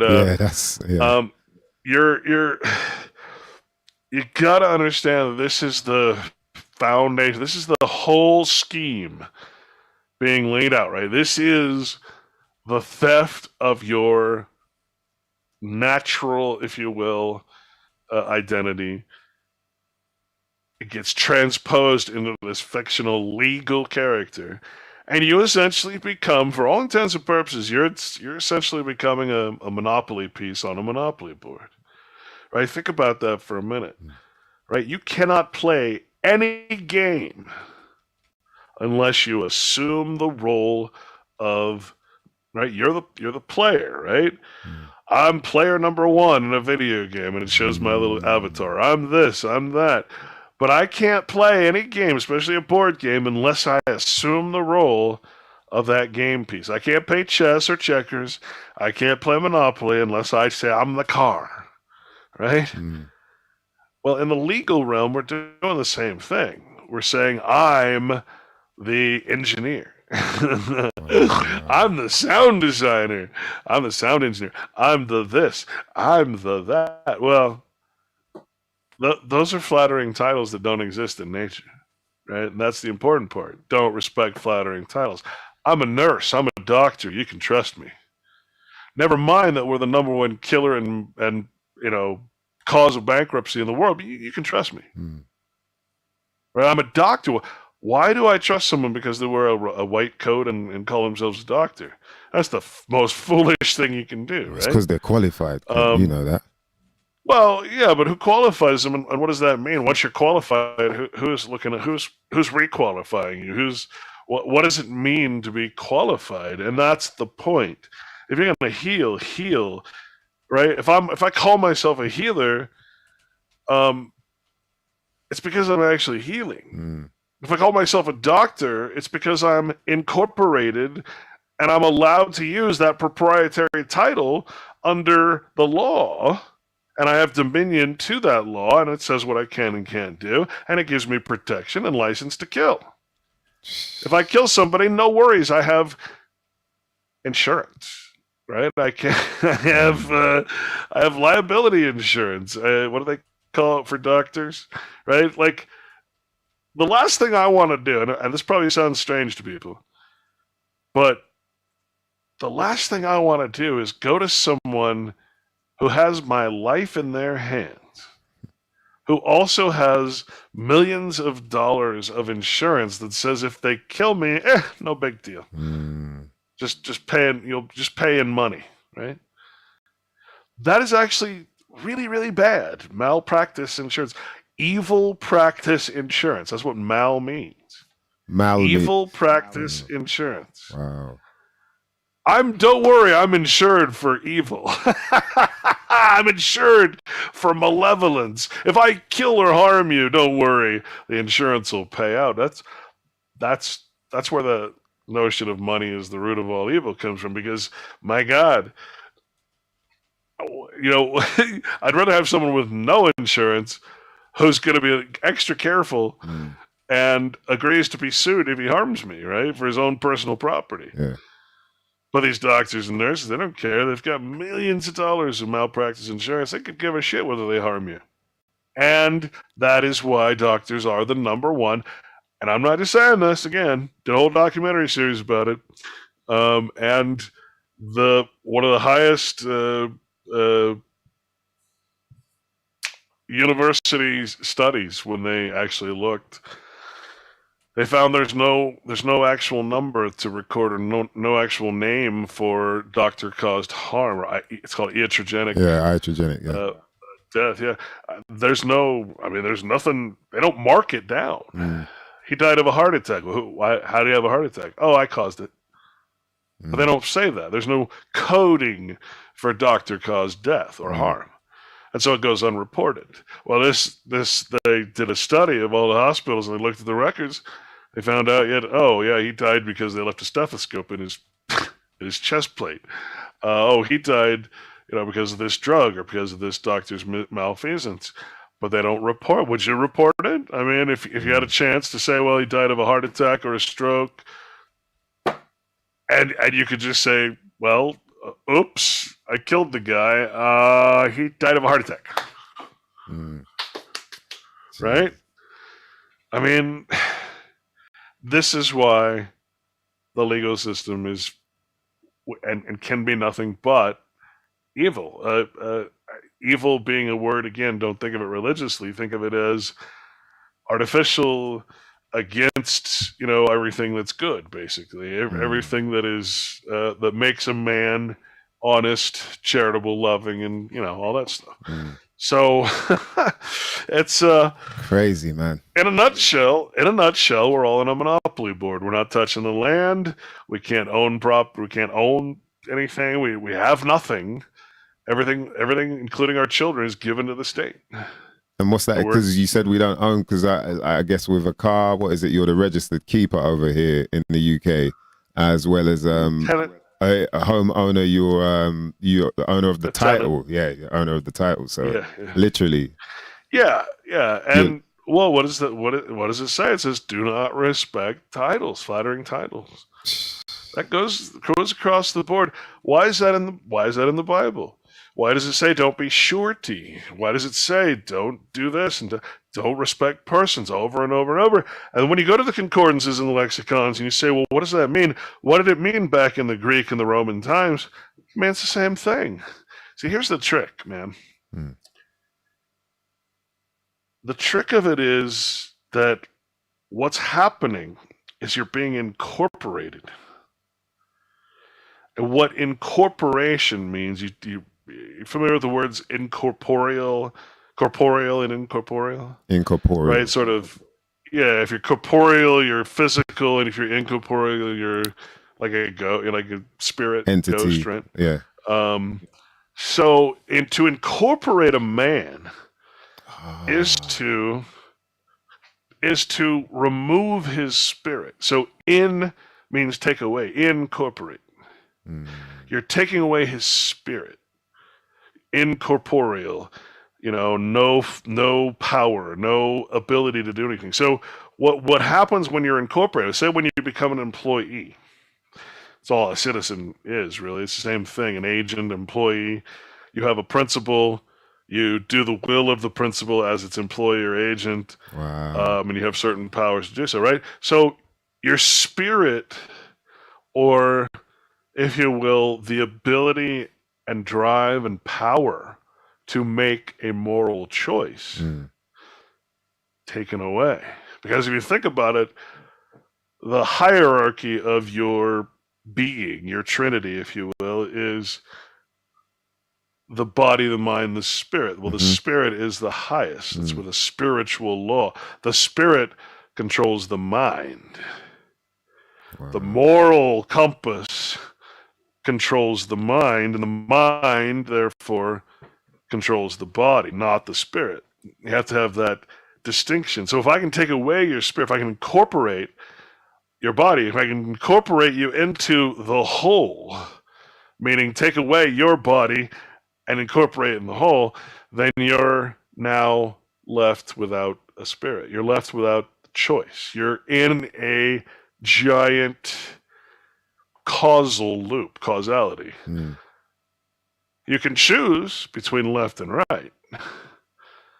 The false notion that left is good and right is bad, or right is good and left is bad, even though they all lead to the same slaughterhouse. You're gonna choose one path, and you think you've made a choice. Well, that's a spiritless choice, because if your spirit was in charge, you'd realize, I'm choosing a corporation. I'm choosing a political party. I'm choosing a president. I'm choosing someone to rule over me that is going to be my false god. Well, see, think about the first commandment, man. What is the first commandment? Take no other gods.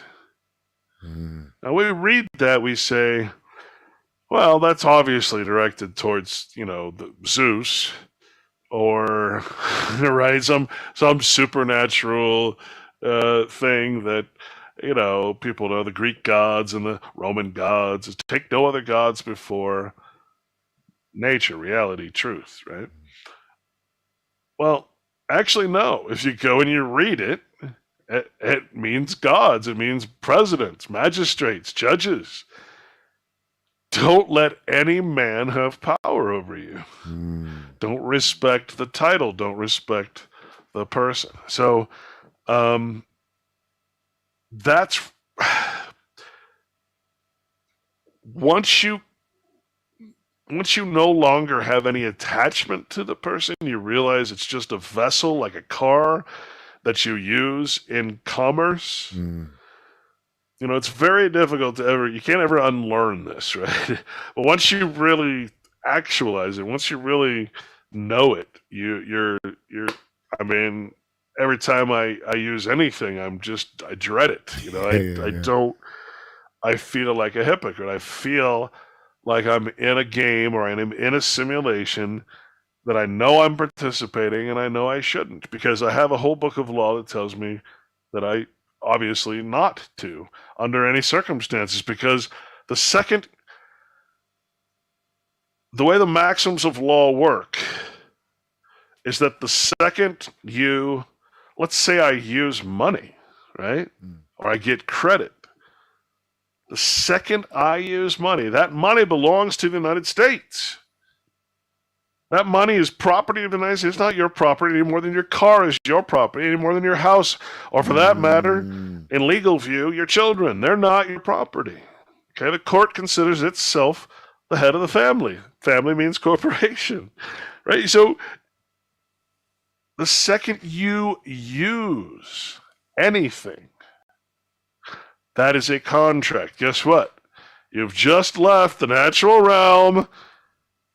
The contract makes the law. You've used money. You're getting consumer protections, the ability to get a refund and all that stuff. You've just entered over into the legal maxims of law. You've gone from the natural, which protects men who obey the law of nature and truth and God, and who never lie and never respect artificial things, and you've entered over into the legal realm, the land of lies, the land of men, the land of man's law, the secular world. And now you're in a system where everything is a lie. Every word is inverted to mean something usually opposite to the natural meaning. And you are stuck in a system of law that is 100% opposed to the law of nature, law of truth. And therefore, you must act accordingly. You must act in person. Right? That's the problem. That is the whole issue, is that once you get into a contract, you have switched between the spiritual realm and the secular realm. Now, what is we all talk about the New World Order, right? Dun, dun, Ooh, dun. right? It's like etheric. What is the New World Order? And politicians mention it, they throw it in your face. But what is the New World Order? It's real simple, guys. It's the new novos, right? In the Latin, it's seclorum. Seclorum. Novos ordos, I think, ordum, seclorum or seclorus. That means secular. That means godless. It's not a new world order of... No, it's the order of men, the order of false science, the order of all the institutions that have been set up to go against. It's the new legal realm, the new legal order. In other words, the best way to say it is godless. No more natural rights. No more appealing to what is inherent or of the blood. No, now you're purely in a commercial, 100% commercial realm, and you have no longer access. This bridge, right, between the natural law and the legal law has just collapsed. That's the New World Order. You will no longer have inherent God-given rights because God will not be acknowledged. Right now, whether you know it or not, whether you believe it or not, I really don't give a shit. Everything in this system is based on the Bible, on God, on the notion of Jehovah, truth, that there is a real world, that there is something that is a higher power. And if you don't believe that, look up the term or go look at your insurance policy where it says, this policy will not pay for an act of God. Yeah, it does not cover acts of nature or acts of God. Well, that tells you right there what's the definition of God that they're saying, Jehovah? They're saying nature. They're saying that there is a higher power than themselves, and it is nature. It is Jehovah. The very definition, self-existence, that which is not man-made. If you're going into a new secular order, that means everything is man-made. There is no more appeal to nature. There is no more appeal to an act of God. There is no more appeal to religious rights or freedoms. It's gone. That is what the New World Order is. In the Bible, the world is a term. It's an old ancient term. I don't remember the Latin or the Greek or the Hebrew or whatever it is, but it means the world of men. The world. Right? Earth is God. World is a reference to the world of men. So don't be, what does it say? Don't be friendly with the world, or I can't remember. I'm not one to remember verses, it's more about the whole, but don't be friendly with the world. Be in it, but not of it. That kind of thing. Yeah. Be in it, but not of it. That's where we're headed. If we're not already, to me, it feels like we're already there. Yeah. That everything is just for show, basically. Yeah. It's pretty crazy, man. There's a lot in there. I think people, you definitely got to rewind, take some notes, because. But yeah, so obviously finding out about this now, about the Strawman, and then realizing you've made the connection to the Bible. But what I'm really interested in as well is because obviously in the music world, rap music, we use words. You made me realize that none of us are saying anything. We don't even realize what we're saying. And by the way, also even the most well-spoken among us are not saying anything unless we like to have a conversation and not know the language you're speaking or not agree on terms. You can't do it. Can you explain that for us laymen in terms of, because it is quite a lot as well, but just in the sort of simplest way you could, how we're not speaking any language. Apparently we're speaking a dead language. I've got friends that have gone to private schools. They've learnt Latin, but never got taught how to speak it. They just got taught how to read it and how to translate certain things, and then been told that it's a dead language. So what's all that about? Yeah. Well, they call it a dead language, right? Because they don't want you to learn it, because it's actually the highest. You got 3 levels of 3 levels of we'll say understanding, or 3 levels of I don't know what the right comprehension word is. Yeah, well, order. How about that? Okay. Dog Latin in Black's Law Dictionary. Dog Latin is what they call English. English is like a whore language. It's got French words, and it's got Latin, and it's got all these different things, and it's just this conglomeration of even Mark Twain and people like that called it a mongrel language. Basically, it's a language of, I don't want to offend anybody, but remember, we're all equal down here in the non-pure blood land here, not in the non-royalty land. We're all equal. Yeah.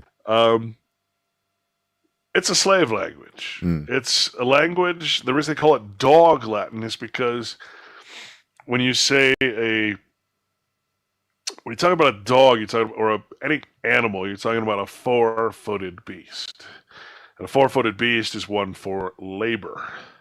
So dogs are used obviously for pulling, sleighs and doing all kinds of different labor. So they call it dog land. They call us dogs, in other words, because it's the lowest form. It is the Latin grammatical system laid out in a mongrel form. In English, they call it Dog Latin.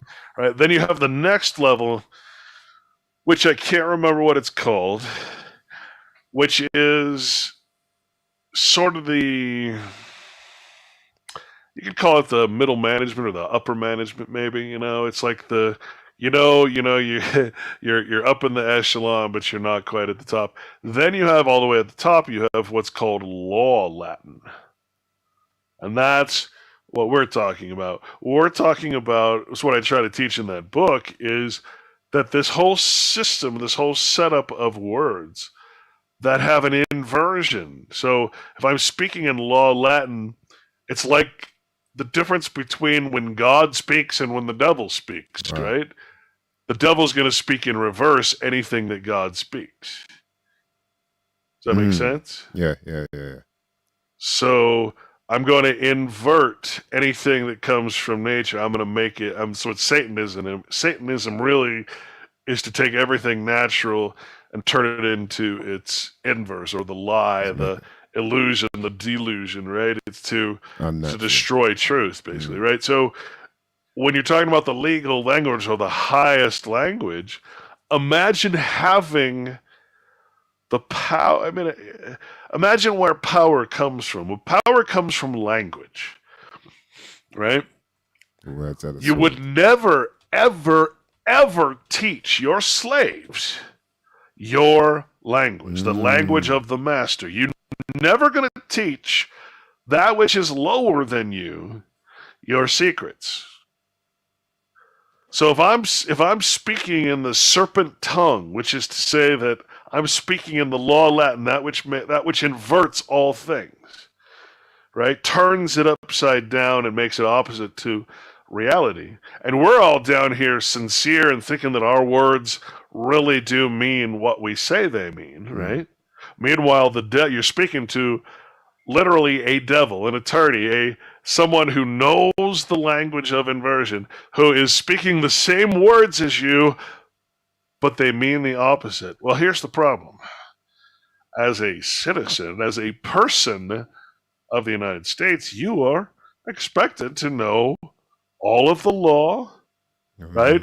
The law that would fill up this room. You're supposed to know all that, right? It's assumed that you understand and that you agree that you understand or stand under the law, and you understand, you comprehend it, and that you're going to speak the language that makes up that law and know the words. Wow. Is that you? Definitely not, bruv. Is that anybody you know? Hell no. That's the only.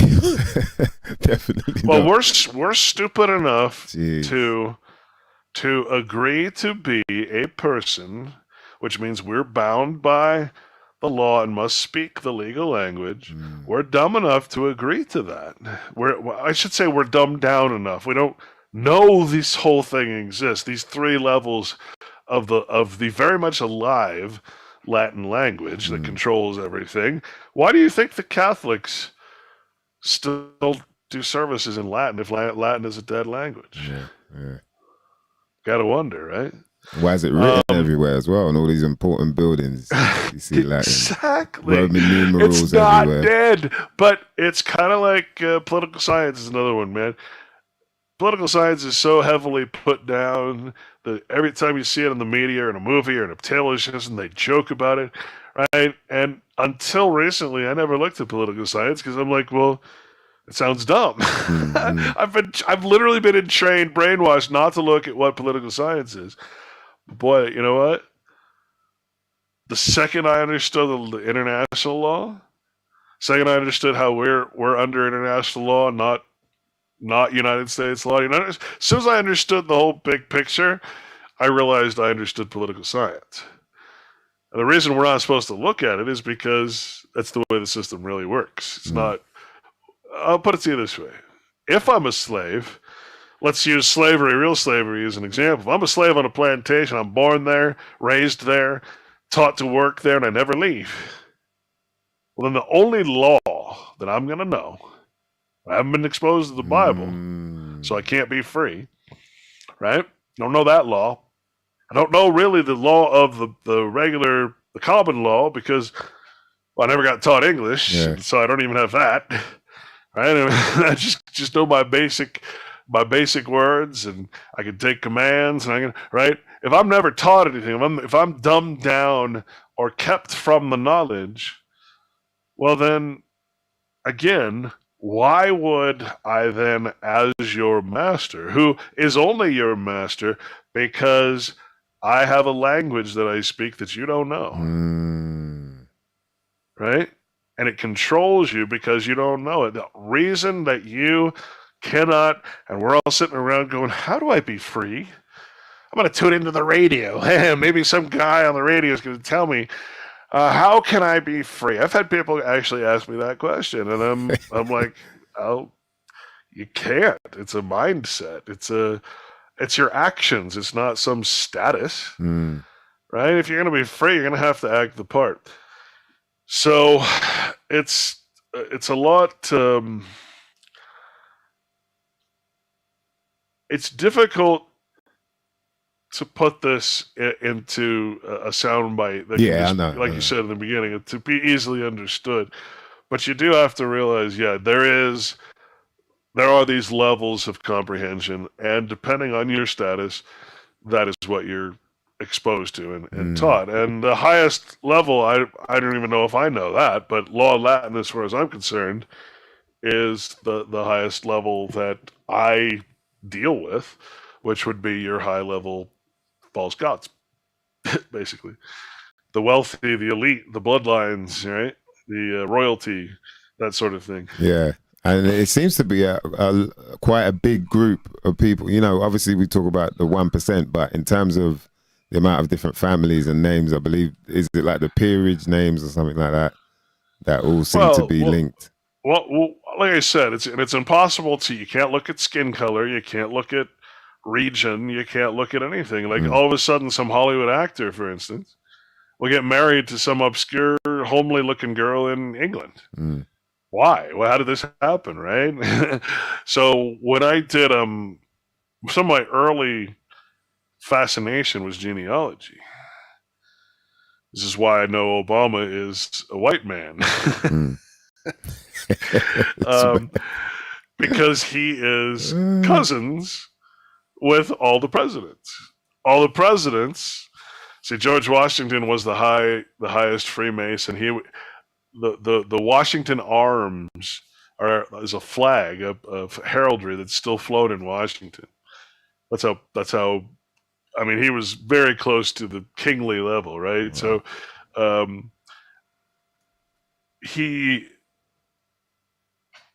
from George Washington, all vice presidents and all presidents since are cousins. Not just, 3 degrees of separation or whatever, 7 degrees of separation, whatever. No, we're talking like when you look at even people who ran against each other, George Bush and John Kerry ran against each other, and you trace their bloodline. The only reason George Bush came out ahead is because he's one step higher in the chain of going all the way down to Vlad the Impaler. They're both direct descendants of Vlad the Impaler. Not cousins of Vlad the Impaler.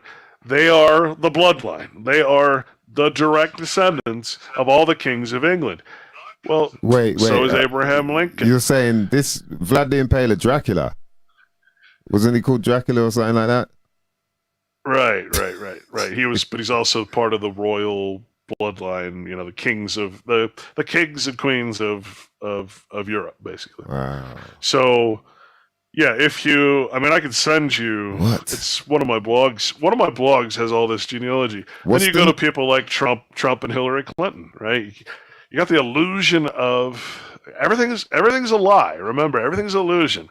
You got the illusion that Hillary and Trump hate each other, even though they're always seen together before. They're always seen together at parties, and they support each other. And Trump's a big supporter of them. And suddenly they're running at each other, and they somehow hate each other. Okay, fine, but little problem. They both have the same great grandmother. What? That's how closely related they are. Is all this information they're part hidden? of the bloodline. This is hidden. Like, is this information hidden? Like, how did you manage to find out about this when everybody doesn't know? Well, the problem is, I've been. If there's one thing I will take credit for, it's finding things early.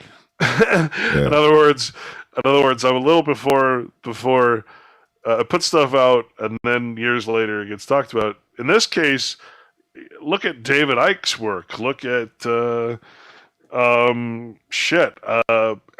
anybody that's ever talked about genealogy.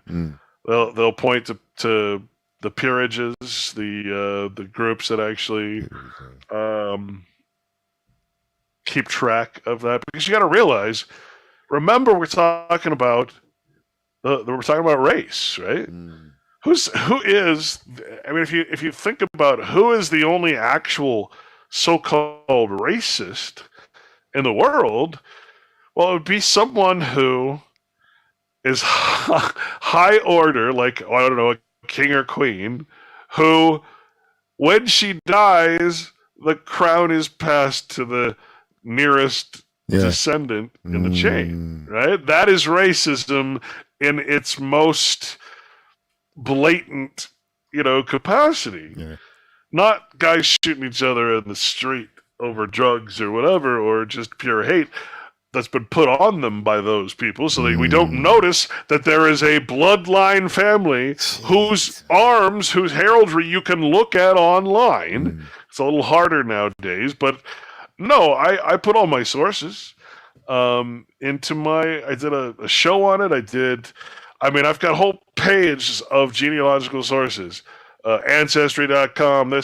What started me on it was a guy named A. Truott took me to because I'm in Utah, and he's one of the biggest, we'll just say, anti-Mormons, because he was one, and found out the corruption.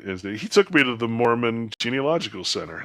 They were Ancestry.com. Wow. And the records they have there are incredible. But on this wall was this giant chart.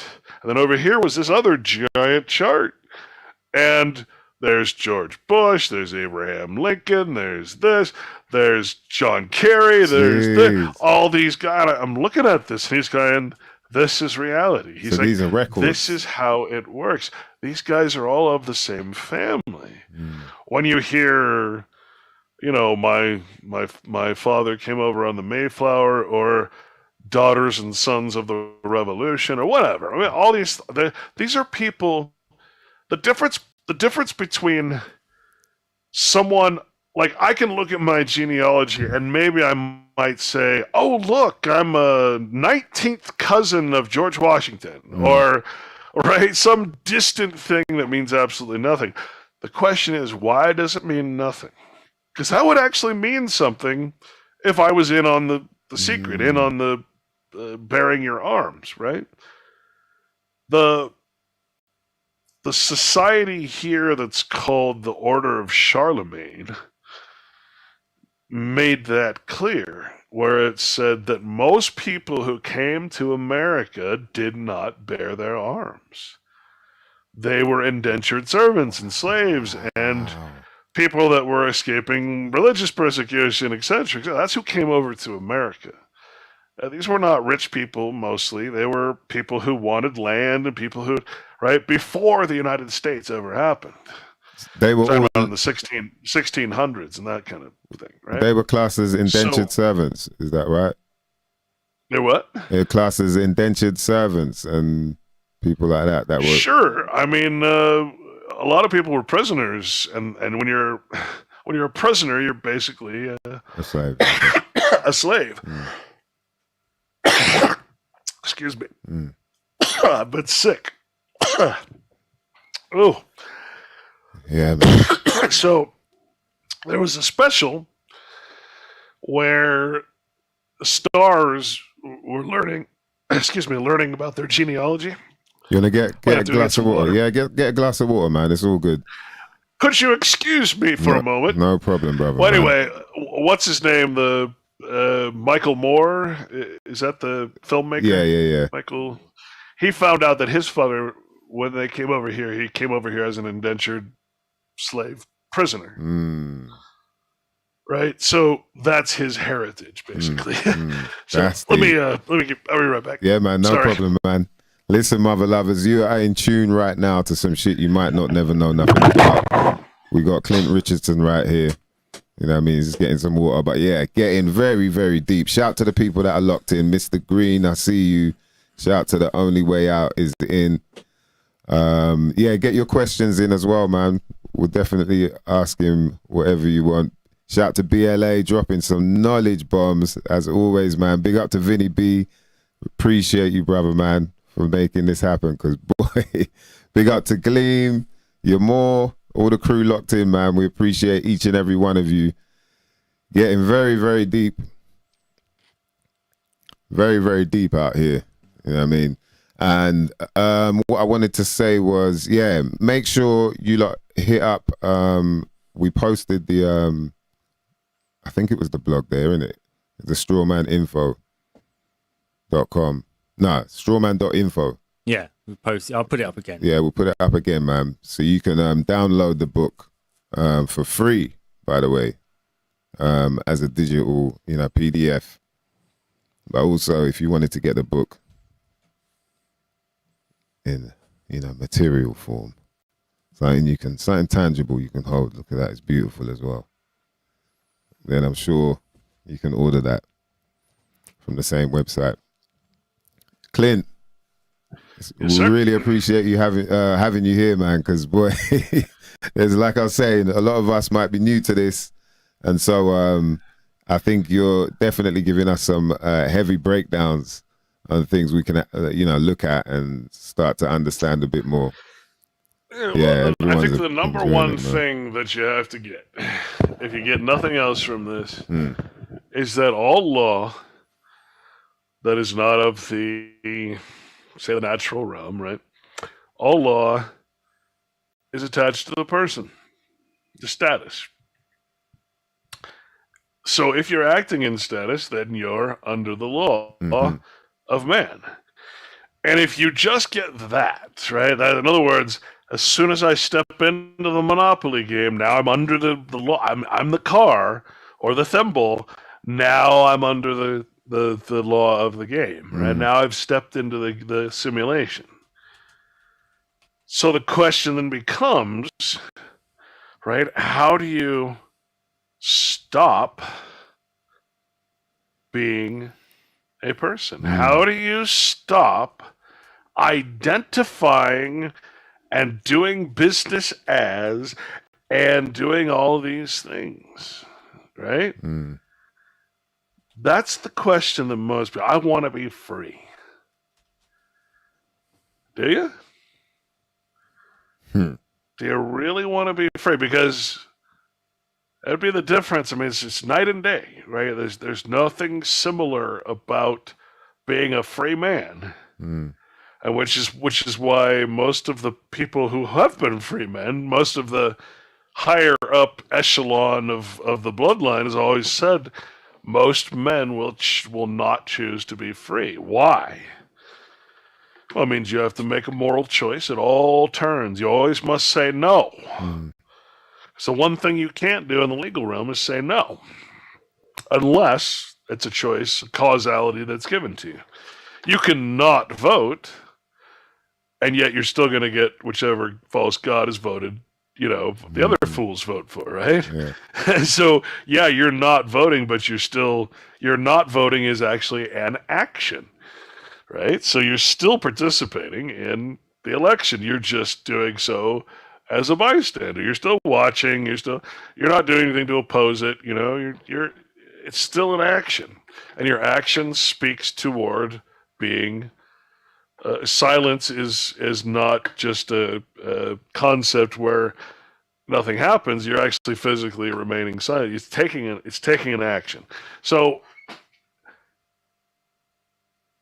this is where the Bible again comes into play, because when you start reading about persecution, when you start reading about sell all your goods, for instance, and leave society.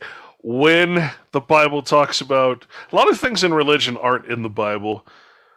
Afterlife, for instance, not in the Bible. Heaven would be earth if we allowed it to be. Instead, we're turning it into hell. Most of these things are again metaphoric concepts that help you understand things. One of those things is the word circumcision. Oh, sorry, I had to say it, man. Circumcision, right? What do you think circumcision means? It means to snip the old bit off the end. That's the Jewish custom. It has nothing to do with anything in the Bible, although it is mentioned, right? Two different words, two different meanings, but they used the same word. So that reaction you just had is the reaction you have. What does it really mean? Because if you actually read the thing and said, well, so you're telling me that I have to cut the foreskin off of my penis in order to be Christian? And we have this embarrassing, we're so dumb. That's the problem. And I include myself. Please don't take any offense to that. Until I looked up the word circumcision, and it means to separate. So when it says circumcise yourself from society, from a system of law that is opposed to God's law, suddenly everything makes sense. Oh, I don't have to snip the foreskin off my penis. There's a part in the Bible where it says you must remove the foreskin from your heart. But wait a minute.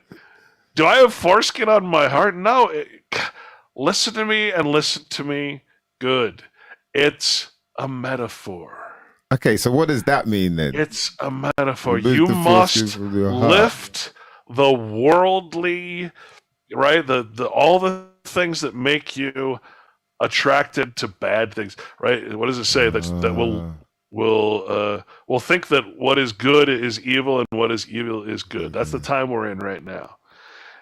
lift the veil, lift the foreskin. Foreskin is a metaphor for lifting that which allows you to drift into worldly or evil or temptation, these things that taint the heart, right? So you have a veil, it's like you have a veil over your heart that doesn't allow you to see what is right, basically. So you can't really confuse that with the other kind of circumcision, now can you? Circumcise the foreskin from your heart. So now it makes sense. Separate your heart from what ails it or what keeps it, at bay or in check. That sort of thing. So what we're talking about is if you're going to be free, then you're going to have to do so not while trying to fit in to society, because the only way to fit into society is to participate in its commerce, in its contract, right? In its law. Yeah. You can't have two gods. You can't have money or mammon and God. So sell everything and separate yourself, circumcise yourself from it. The nail on the cross. Nail is actually never used as anything but a metaphor. It's fascinating to learn these things. Nail. Yeah, the nail of the cross, that kind of thing. That's purely a religious thing. But you have to read the verses and you have to look up, well, what does nail mean? What does this word mean? Right? Why is it being used in this circumstance as a metaphor? Well, first of all, there's no cross. It's pika in the ancient language, which is a pole, right? No cross, just a pole. And there's a verse in there where I would equate it to hanging up a public notice on a pole. See, the way that you still announce things publicly is to post a public notice. Yeah. So you can go with the religious version, or you can think more legally, if you will, more reasonably, and that's basically, in other words, leave the worldly things behind. And that's really hard for people to accept when you've grown up in a religious theme. But I mean, all you have to do is read the Bible. And I'll tell you what else the Bible says. I found this quite amusing, because the religious fundamentalist has absolutely no answer for this. And it is, why does the Bible say that you must be crucified? We all must be crucified in order to become, sons of God. Why does the Bible say we must supposedly hang on a cross as Jesus did, right? Why does it say that? Why must we all be crucified? Yeah, I can't. There's no answer. Well, maybe I should just leave that one a mystery. Would it be to do with a similar thing, as in, it's like you're separating yourself from the world, that, like you said, the world, the meaning before, as in man's world. Would it be something to do with that, and then resurrected in? Well, I'm gonna see if I have it in my first or my second here. I'm just gonna look this one up. Yeah, man, things like that. It really makes you realize how much we're not saying to each other, how much we don't understand. You know what I mean? Well, it's a way of saying. It's crazy, man. It's a way of saying. You must kill your strawman. You must kill your persona. You must separate your true self by hanging the worldly person on the cross. In other words, sacrificing all the benefits and insurances and Privileges. safety and all the things that come with being a person, all the worldly things, all the legal things, you must hang that on a cross, is what it says. Well, you must crucify it. You must separate yourself from it, is what it actually is referring to. So I was trying to find, I know I have it in the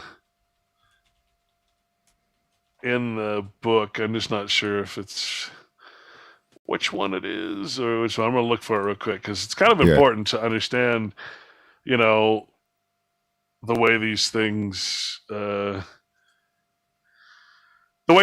actually are defined here. Okay. Yeah. And this way, the followers of the false, let's see, not crucified in their personal action.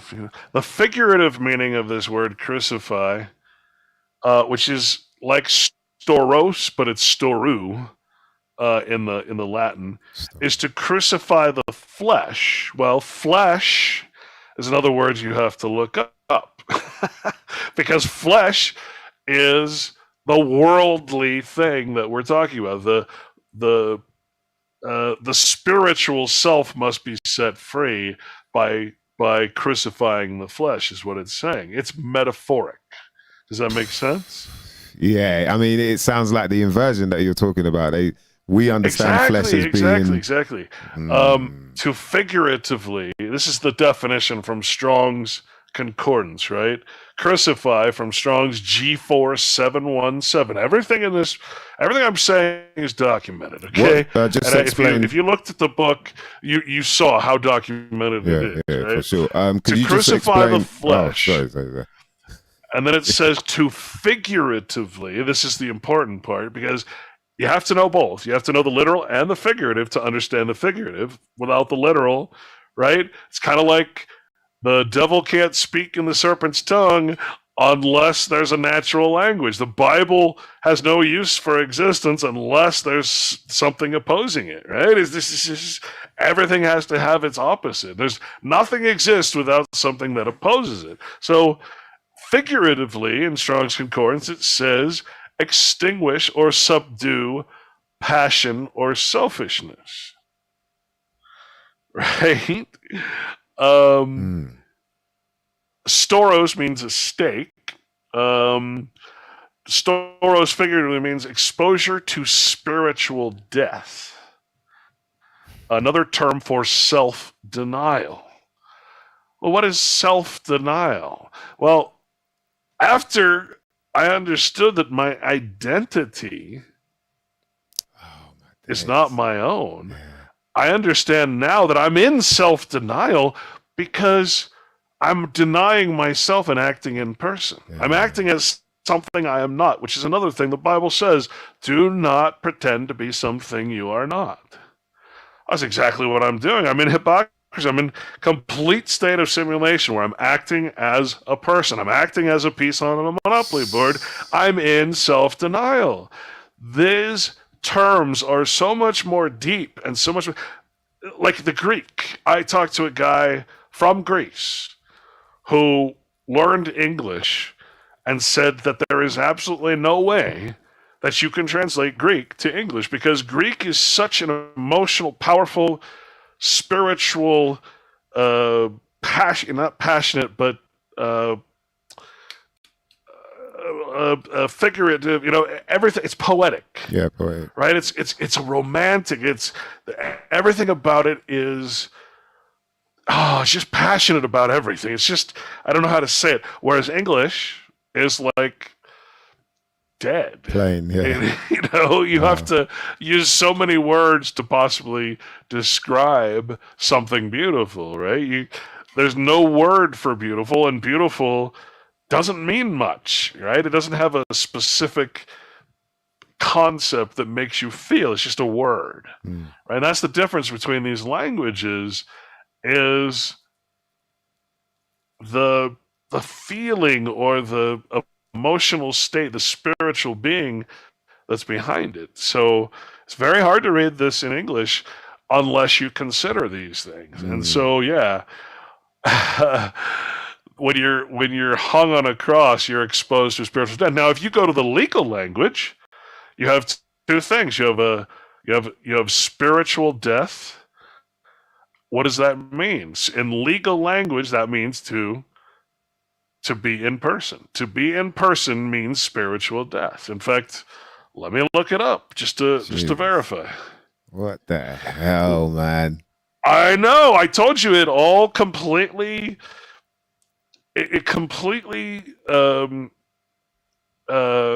intermingles. Like you can't. There's no getting around this, right? There's no way to ignore this as coincidence or anything, because I mean it's just so obvious, right? You start to see spiritual the patterns. death.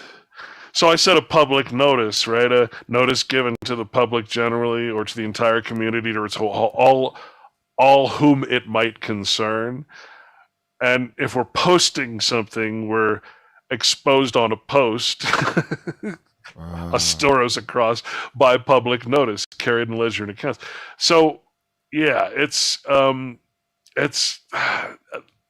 metaphoric, figurative thing. You have to read the whole thing that way. The other thing you have to know, like people will say, I'm not going to read the Bible. It has unicorns or it has sea monsters. Well, yeah, but unicorn, the actual term, means one horn. Unicorn, or the Latin equivalent, was a way of expressing an animal like a rhinoceros, a single-horned beast. But those who want to use their own ignorance as an excuse not to know this will say, no, there's unicorns in the Bible. Unicorn is translated as a one-horned beast or rhinoceros, right? Sea monster. Sea monster is what has been put in place of the word. I can't remember the word, but it's for Jonah and the whale, right? It's Jonah and the sea monster.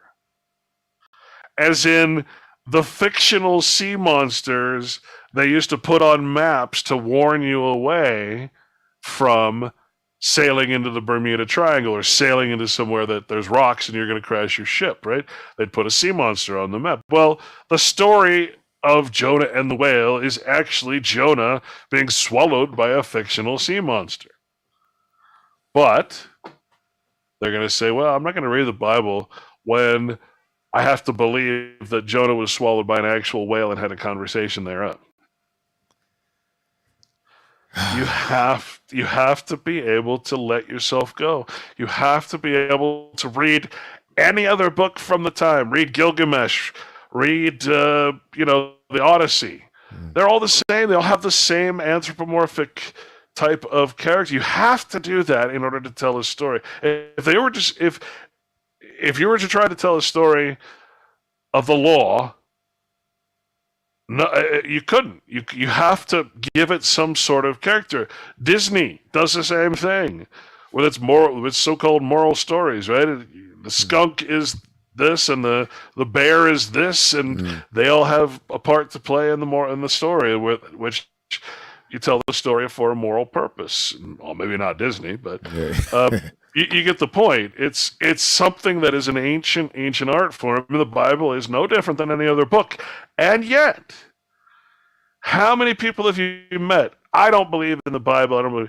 And yet they'll read the Odyssey. They'll read Moby Dick. They'll read anything that is written in the same exact metaphoric, allegoric type of system. But for some reason, the Bible is singled out as being, it's full of lies and it's full of stories and monsters and stuff. And actually, when you start looking into all of those things, which I did, you find out, no, it's not true. Actually, it's just the translation. The translation is purposefully obfuscated and mistransliterated so that you can't read it. You have to look up the meaning. You have to understand both the literal and the figurative to understand the meaning. of the story. And I can't stress that enough. And that's exactly what I did. And I try to teach that in this book, and in my writings and stuff. And so, you know, in terms of because obviously for a lot of people, the other thing is that religion and the Bible is looked at as, oh, come on, man, you're a Bible basher, you're one of them, you know. You obviously separate, or I say obviously, but are you separating the two, you know, spirituality and religion? And so you're saying that in this Bible, there is truth, there is reality, but it's been messed with and tampered with. I'll give you an example of the foolishness, and you got to realize it's all coming from us. Like, take the debates, right? You got the evolutionists and you got the creationists. Okay, the creationists, they take the opinion that the Earth was created at a certain date at a certain time, and it just happened, right? It's just like this incredible thing. And then over here you have the evolutionists, and that they're convinced of this, you know.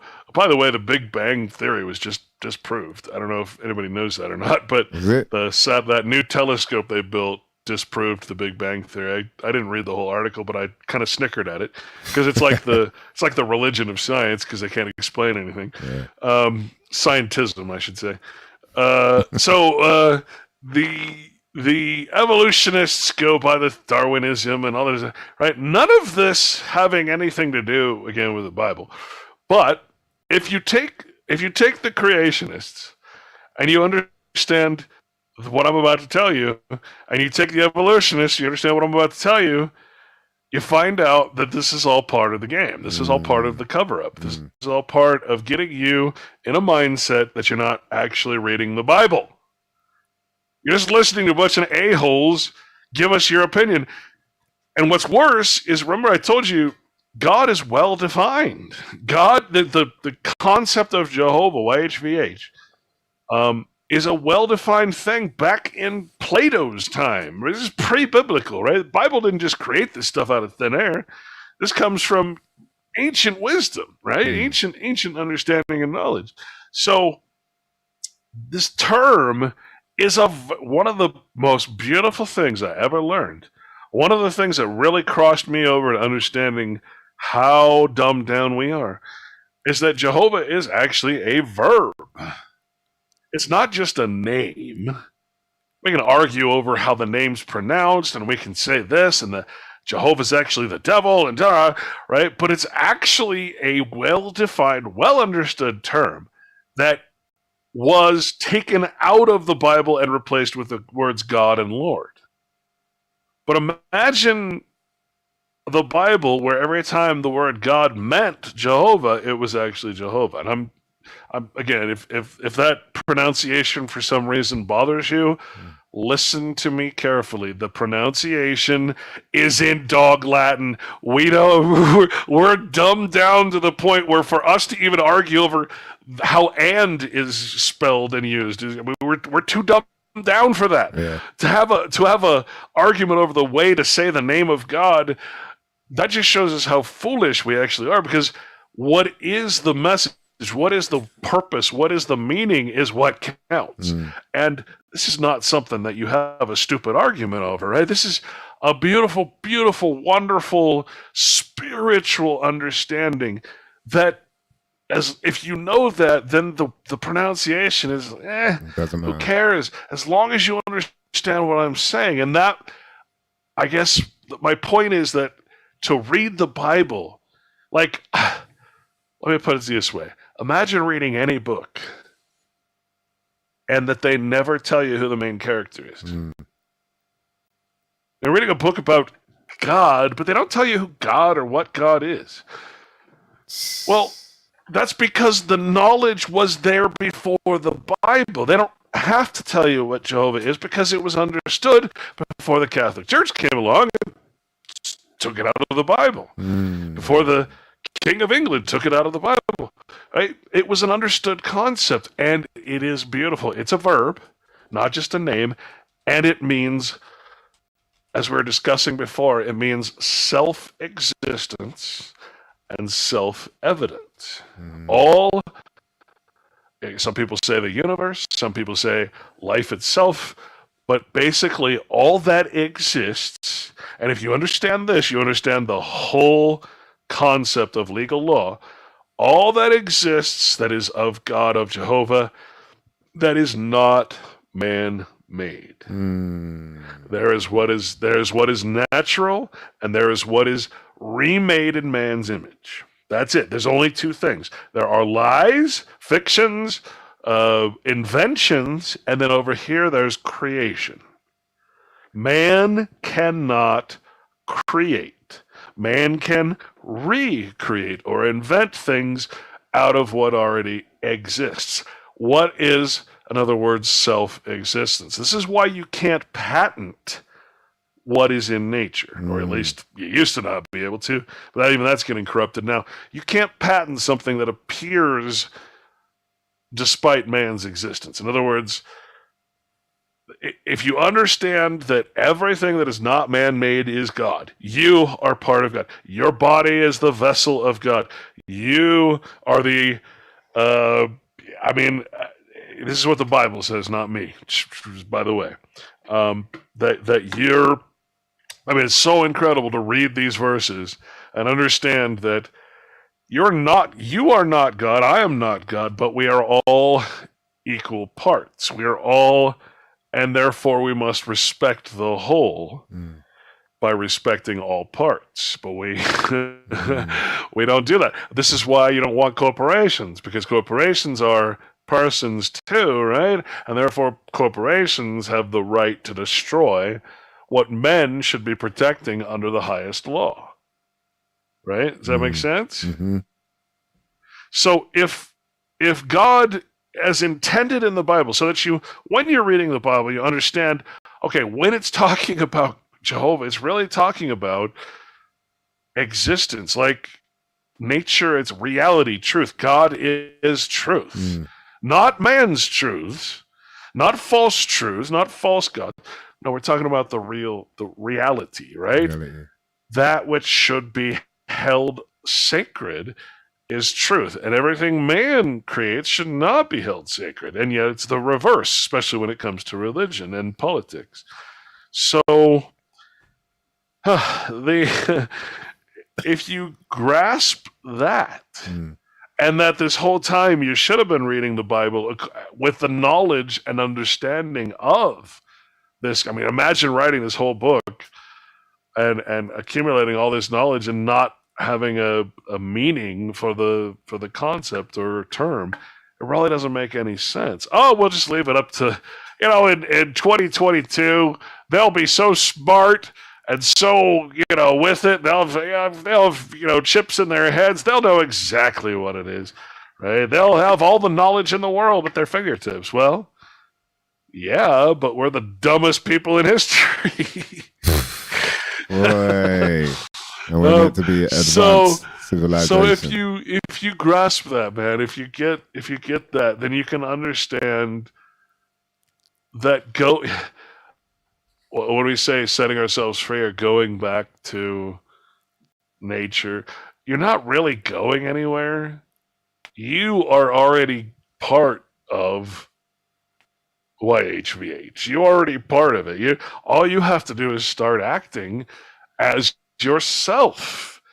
And you'd be surprised how much the Bible refers to acting as yourself and not respecting or acting as something you're not. Not acting in hypocrisy. It's just this amazing it's an amazing thing that I don't know how to express this except to say that, again, the knowledge was withheld both through the language comprehension and through religion. Religion is designed to keep you from a book that should be your law. It's really amazing. And it's not hard to understand once you actually see the meanings and the definitions. Would that be the same then for the Quran, for people who look at that as, their book? I believe that if you put aside all the things that are said against the Quran and all the things that are said religiously about the Quran by hypocrites, right? All Christians are hypocrites because no one's acting Christ-like. No one's following Christ's example because they don't know that Christ is a metaphor, an allegory for the logos, right? An ancient term that means the law of God, law of the universe, law of nature. Right? You anthropomorphize that into a character who overcomes, and then what does the Bible say? You can only come to God through Christ. Well, I can only follow if I follow the law of God, which is the example of Christ, then I'm worshiping Jehovah. In other words, I'm not accepting any lies, any false, any artifice or anything. Now, the Quran is one of those books that I have it on my shelf. I think I have 2 versions, but that I'm almost afraid to go into because it's been so demonized and it's been so it's been made so extreme and unextreme. I have a feeling it's the same thing. So I have a feeling it's going to be the same kind of adventure where you're going to have to go in and you're going to have to forget everything that people are saying. And you realize these guys know nothing. I mean, these debaters, right? They know nothing. So you're going to have to go in and you're going to have to take the Quran and you're going to have to do exactly what I did, which is take whatever the concordances are for the Quran and whatever was the original intention. The problem with the Quran, I think, is that you're going to find the mosques and the Christian churches are always together in all the countries. And I have a feeling that the Quran was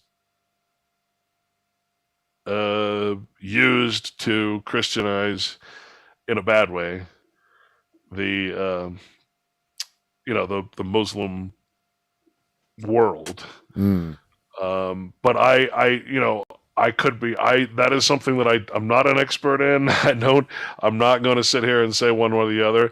It is one of those things that I will get to eventually, and then I'll have your answer. But I recommend if you really want to know, don't take my word for it, anybody else's word for it, because like I said, everything I'm saying, I've documented in my book, and you can verify yourself. Anything I say about the Quran, I have no source for, so I can't say. All I have is hearsay and propaganda that I've heard since I was a kid. So I'm not the person to ask, but I'm assuming that it is a book of law, that if you read it, it'll tell you what not to do. and it's very similar to the Bible, with a different archetype, with a different example to follow. And so, yeah, I'm not gonna say anything about that because I don't know, honestly. Yeah, I hear that. Yeah, but here's the funniest thing I've found is to make you understand that the debate thing is take the atheist. You gotta understand that an atheist is someone, when you look up the meaning of the word, now you might have your own meaning and you might, right? It's just like people say, I have my own meaning of anarchy, but anarchy means one and only one thing. It never has meant anything different, which is lawlessness. It says no ruler. Well, that's lawlessness. No God. No nothing. You don't want that. So anarchy, I wrote a whole thing on it, had debates on it. It's a absolute commercial entity that people are making a lot of money off, but it has nothing to stand on, right? Yeah. Nothing to stand on. So it's a non sequitur. But when you actually confront the atheist, you say, okay, here is the definition of atheist. Now, again, you might be making up your own meaning, which is very problematic because that means you're creating a new word that I'm not familiar with. You're trying to tell me that a word that is so well defined throughout history up until this day even in modern dictionaries, means something else. And I'm supposed to trust you as the guru of anarchy or atheism that your meaning is the correct meaning. Well, I'm sorry, but I'm gonna look at history. I'm gonna look at sources. I'm gonna look at every different sources, and I'm gonna come to my own conclusion about what it means. There's no point where it says it's something good or that it's gonna save the world or whatever. But when you're talking about an atheist, a self-proclaimed atheist, right? This is defined as one who does not believe in the existence of God. Someone that does not believe in the existence of God. Now, what did I just tell you Jehovah means? Were you listening? Yeah. I remember.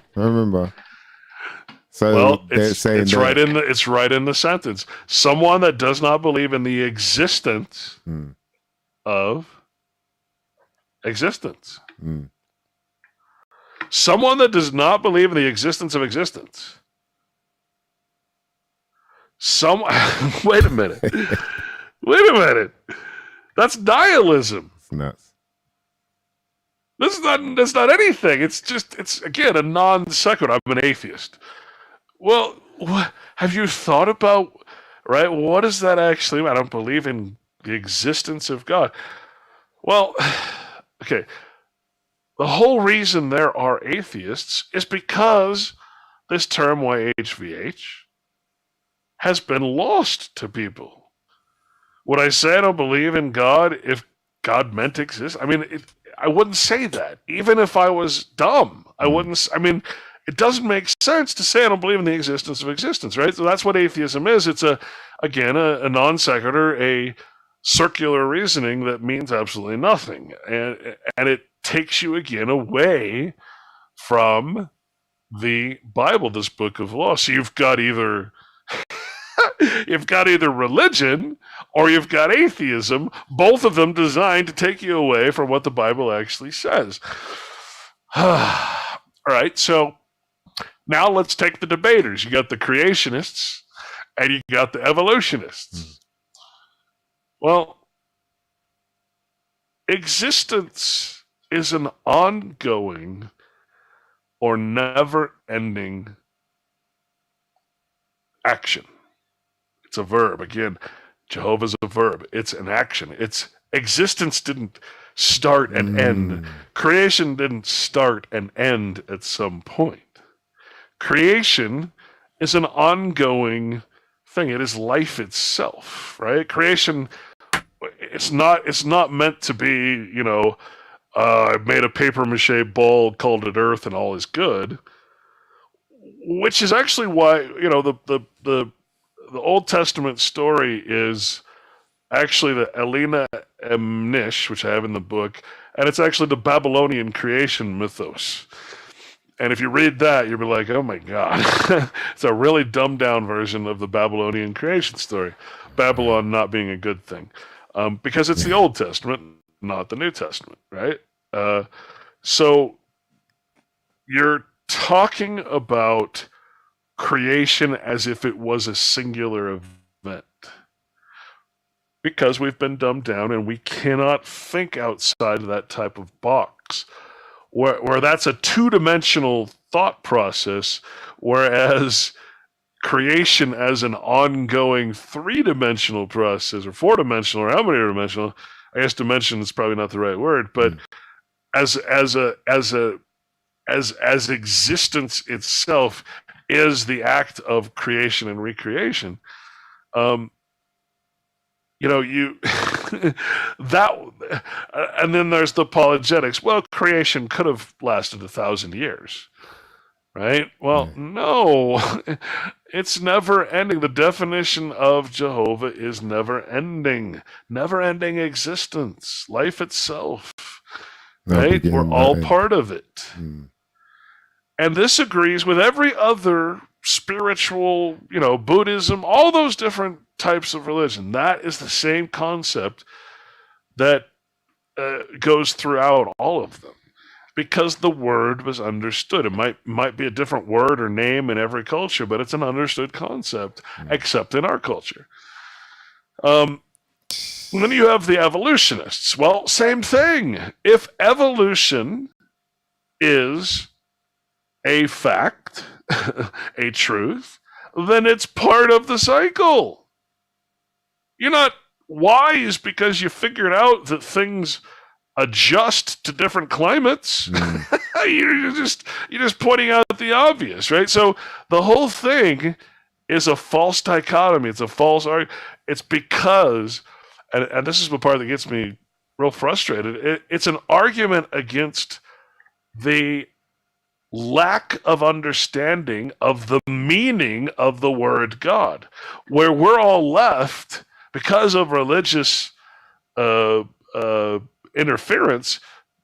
We're left with no meaning, no mutual understanding of the word itself, and we're all left to the art of the church, or the, what is it that I believe God is? How many times have you heard that conversation where, well, I believe God is this, or he's portrayed as a man? Well, of course, you have to anthropomorphize to tell the story. Yeah. But it's a well-defined term. And so the whole argument between these people is secular. It's completely made up. It's their own personal vision. Now, switch to entertainment. In almost every show, every movie, the situation, there's some situation where they mention this concept of creation versus this, or I don't believe in God because God couldn't be so cruel, or it's always this generic concept of an unknown God or an undefined God. And I really want to get that across, that when reading the Bible, you cannot ever allow anything to be undefined, especially the main freaking character, the creator. I mean, you can't not know what it means, and it's well defined. And I just want you to know that this information is there for those that are brave enough and spiritual enough, and those who realize what I've said is self-evidently true. Talking about the straw man, and talking about the Bible being against the straw man, the person, talking about all of this and how it's in. If you don't believe me, that's great. You continue in the matrix. You continue in the delusion. And be someone important, like an actor or a rapper or a sound engineer, right? But if you really want to understand, and forget your idea of freedom, but if you want to have an understanding at least of what freedom is, well, then you have to be able to, I'll put it to you this way. Government, as I said, believes in God. Government believes in a higher power than itself. It says things that happen are an act of God that man can't control. It acknowledges the higher law. The Bible is said in dictionaries that I've read, it was part of the common law. It's the foundation, right? The principles of law, maxims. So you can ignore that, even though it's on the record still, or you can say, look, I've been misled. I've been completely fooled. And the ticket out of this simulation, this hypocrisy, is sitting on everyone's shelves, or if not, it's the number one best-selling book. It's in every hotel, et cetera, right? It's everywhere. Why? Because it's the law. You have to have access to the law in order to be tricked into ignoring it and falling into contract. They have to give it to you. They can't just hide it. And so they do everything they can to obfuscate it and put it in a language you don't understand. But remember, the guys that know the law Latin understand it. It's just you that don't understand it because you've not had, all the time that I've had to look into it. That's it. Nothing more, nothing less. We're all too busy with secular things to possibly tend to our spiritual needs. And we are in a spiritual war. There's a war against the spirit. There's a war against nature. There's a war against truth. And we're failing. We're we're losing in a big way, in case you haven't noticed. Yeah, you're telling me, man. Definitely see it out there. Crazy, man. Crazy. Clint, man. I hope that's what you wanted to hear, because I don't have my No, definitely, man. I think you broke down a lot of different truths for us. And we've posted the strawmanstory.info website for people that want to find out a bit more. You can download the book for free, right? But make a donation. Absolutely. At least. I mean, the amount of all my work has been free for 15 years. So all the movies and all the shows, everything. I've done over 1,000 shows. Serious hours. It's crazy. Crazy. I've been listening to the what am I on? I think I'm about episode 107 or something on your the archives. What is it called? The Corporation Nation. Corporation Nation. Yeah, that's it. Archives. Is it still relevant? I mean, I never listen to my own stuff. Well, the thing is, one thing we've learned is, like, obviously you got to go back into history to really find out what things really mean, and so I think in that sense it does. There's still, I wonder now, because like I said, I was listening to the Red Pill Sunday stuff first, and then I went back to that. And it seemed like I noticed there are probably people you don't even talk to or whatever, and getting you've obviously been in situations where there are other people saying this is the truth and this is how I'm going to help you, but you're here saying, look, no one's going to be able to help you with this. Like, no matter how much money you pay them or how much you learn from them, they tell you, I'm going to get you some kind of remedy, and so obviously all of that must have been a bit crazy for you, but a lot of it is still very relevant. I do wonder do you know people now that are sort of out of the system in the way that you're saying, and it's working for them? Well, that's just it. I can safely say that nobody at this point. Now, if I were to go back and listen to my shows, I'd probably cringe, because that was my learning process, right? I mean, which was I was basically some of my blogs I'd like to rewrite, because I know some of it is factually incorrect. It's something I believed because I heard it in the truth movement. Therefore, it must be true. And so there's a lot of stuff that I have to retract some things, because we have, like I said, we have the slave mentality where we have an internal view of things instead of an international or external view. Once I looked past the internal law of the United States, I mean, you're in England, is that right? Yeah, London. Well, see, what I found out just recently, because I started looking at international law, and I'll tell you, I mean, this is important. Before you start looking into remedies and stuff, most of which I've proven as being false, and no, I've not met anybody that's out of the system. The only people I've met are people who people like, I don't know, Donald Trump, who uses the system, uses bankruptcy the correct way, and makes a lot of money from it, right? These kind of things. The whole system of law is set up for criminals. If you want to act like a criminal, you want to use Uniform Commercial Code, you want to use all those things that criminals use, go right ahead, but don't believe you're free. All you're doing is participating in the evil, and you're harming other people, and eventually it's going to catch up to you. They're going to find out that you've done something stupid that's against the law. My recent videos, I've actually shown how most of the redemption stuff is illegal. It's on the FBI website. It tells you it's a felony. It's pretty amazing, actually, that it's really easy to believe that there's some magical rainbow that you can follow, and at the end of that rainbow, there's a pot of gold and freedom. Well, let's take a step back and realize there is no rainbow. It's an optical illusion. And that's what the truth movement really is. That's what the patriot movement really is an optical illusion of a time that doesn't exist anymore. Why doesn't it exist is the problem, and that's the long and short answer is the United States. Once the United States was created or constituted, it's the nation state model, again, political science. So I got some news for you people in England, and I got some news for you people in Scotland, and I got some news for you in which ones? Is it Northern Ireland or Yeah. Southern? I can't remember. Northern Ireland. Well, you're no longer internationally recognized as separate countries. There's only the United Kingdom. Yeah. Okay, California, New York, all the original colonies, all the things we're all romantic and patriotic about, those are no longer recognized internationally. There's only the United States.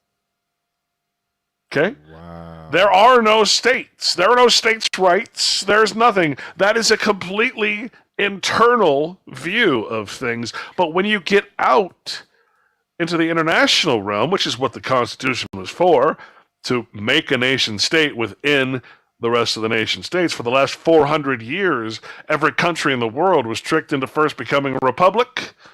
Let's see, Republic of China, Republic of Russia, Republic of Korea, Republic of this, Republic that. Everybody's a republic. And in America, we think that's romantic. Oh, we're a republic. Well, that means self-governing. That means you're able to control yourself. You know a lot of people that are controlling themselves? You know a lot of people that are self-governing and not dependent and sucking on the teat of government? I don't. Okay? Well, the international law does not recognize England as a country anymore. Okay? Wow. England doesn't exist. The United Kingdom does. Because that's what the international body is. That alone should be absolutely shocking to people. But what's even more shocking is me, and I'm like, wait a minute, Utah isn't a state? California isn't a state where I'm from? Wait a minute.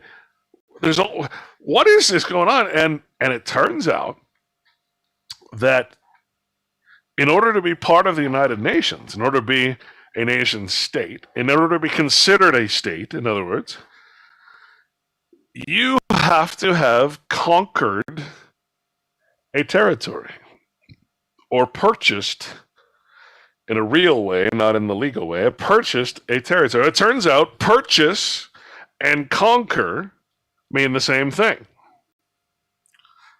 You know, if I sell my soul, it's the same as if it's conquered, right?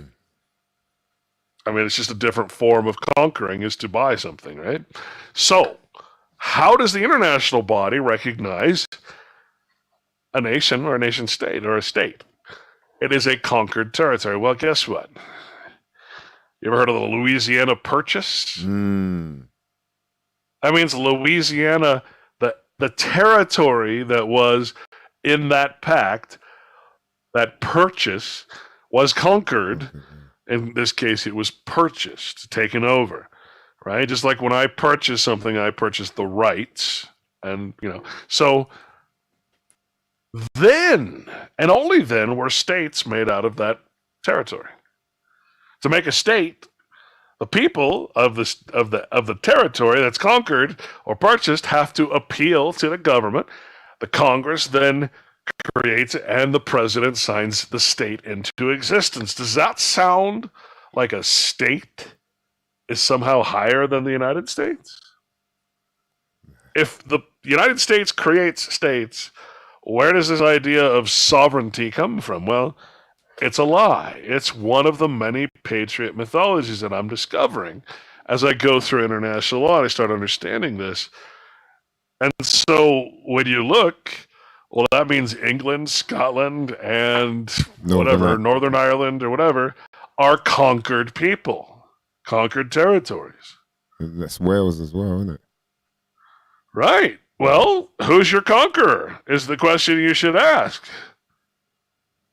Is it the royal family? Yeah. Well, because here's my theory. And this is theory.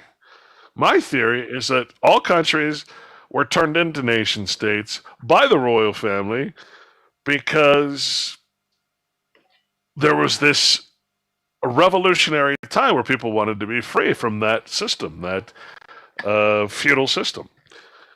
And our system is so much like the feudal system now that it's almost scary. That's kind of what my purpose of my book was, to show that it's a pirate cove, a big feudal system, but we just don't realize it. And my theory is that the reason that all the presidents are direct descendants of the kings of England, and the reason that all prime ministers and the reason that all the royal families around the world seem to have this relation, the reason that all actors are part of the royal family, any of them that are big and have clout, right? Tom Hanks, direct descendant of Abraham Lincoln. So all of this royal, this whole thing, how were the countries taken over again by this Roman Empire? Well, the royal families created nation states. The Constitution was basically the initiation, and the Civil War was the action that created the nation state, the international body that became the state in the international order, right? So how did the royal families take back over all the countries? First, they were tricked into becoming self-governing entities, which they knew they'd fail. And then the nation state, the constitutions, which are all Masonic, got introduced into all the republics, and all the republics became nation states. And as soon as, the nation became its own entity. The union of the provinces, the union of the states, the union of the countries eventually became the country or the state. Does that make sense? Yeah, United. We're like the United Kingdom, so yeah, the Union. And all of those are ruled by the royal families. Like it or not, all of our presidents, Biden included, are part of the royal family. The only one I haven't looked at is, because she's new, is Kamala Harris. Yeah, Kamala Harris. Wow. Jeez, man. So that's my theory. Just that last part is the part I don't have. It's speculative. It's showable, but it's not. How do you explain why every president is, and every high order actor and CEO and etc. are bearing their arms as part of that royal family? How do you explain it other than that's how the world was taken over, through nation states, through political science, the basis of political science, which we don't learn. It's made fun of. Now, what's interesting about that is, I was just saying, James Montgomery and The Informer were guys that I actually was reading when I first started out. I tried to get The Informer and James Montgomery to come on my show back in 2013, the ones you're listening to now. And they wouldn't come. They said, "No, we're not in the movement anymore. We don't believe in it anymore. We Once you read and discover the law of nations, once you understand international law, you start asking questions that, like in school and in religion, can't be answered, right? You start asking, well, wait a minute. There's nation states. California is not recognized as a state. England doesn't exist as a state." Right, you're all been corporatized and put into commercial law, international law. We all agree to it at all. Every end user agreement and contract we sign, we don't have to sign them anymore. Just press a button. Wait a minute, or just if you use something, you're under its contract because you're a user. I don't know what to say except this is how we've been purchased or we've sold out. We're a conquered people. Now, if you take that position that we're actually prisoners of war, that's why the Lieber Code was created from the Civil War, is how to treat all the prisoners of war that are called citizens. That's a whole nother. The problem is that the Lieber Code, the rules of how to treat prisoners, because the Confederacy was never recognized as its own nation state in the international model, so it never got any rights or anything. So they created this rules on how to govern prisoners of war. And one of the things it says in the Labor Code, and it's been codified, is that the government as it exists at the time of conquering will remain in place as sort of a model or a way of allowing people the easiest adjustment into the conqueror's, new government. And that the conqueror, United States, because it became its own entity, its own nation state, a foreign thing in Washington, D.C., as it's not one of the states, just like United Kingdom, where does it exist? right? So the nation state conquers the land, that takes over the territory, takes over purchases, does all that stuff. We're not even aware it's happening. And suddenly the United Nations is like the new United States, the new United Kingdom, except that every country in the world, through the nation state model, the corporation that was put on top of the real is now controlled through the United Nations. And that is how the royal families took back over the world, in my opinion. That is interesting, man. It flows. It makes sense as well. But how long ago was that's the real this? problem, isn't it? Yeah, that's the scary part. It makes a lot of sense. How long ago was this put together then? Is this when the United Nations was started? So I put that in my newest videos. I made 2 and I'm making a 3rd one. The Treaty of Westphalia was 400 years ago. And the first country that was actually never a country, but born a nation state, was actually Switzerland. So it never even went through the process. It was just created as a nation state. And so what they're doing now, and so over the years, like you said, everything became a republic. Like everybody was somehow fooled. It's probably a project I'll look into sometime, is when did each country become a republic, and when did each country then get sort of usurped by its own son, like its own creation, its own invention, its own government. It went from being like the United States, right? It's a compact between states. Now all of a sudden it's its own government. Wait a minute.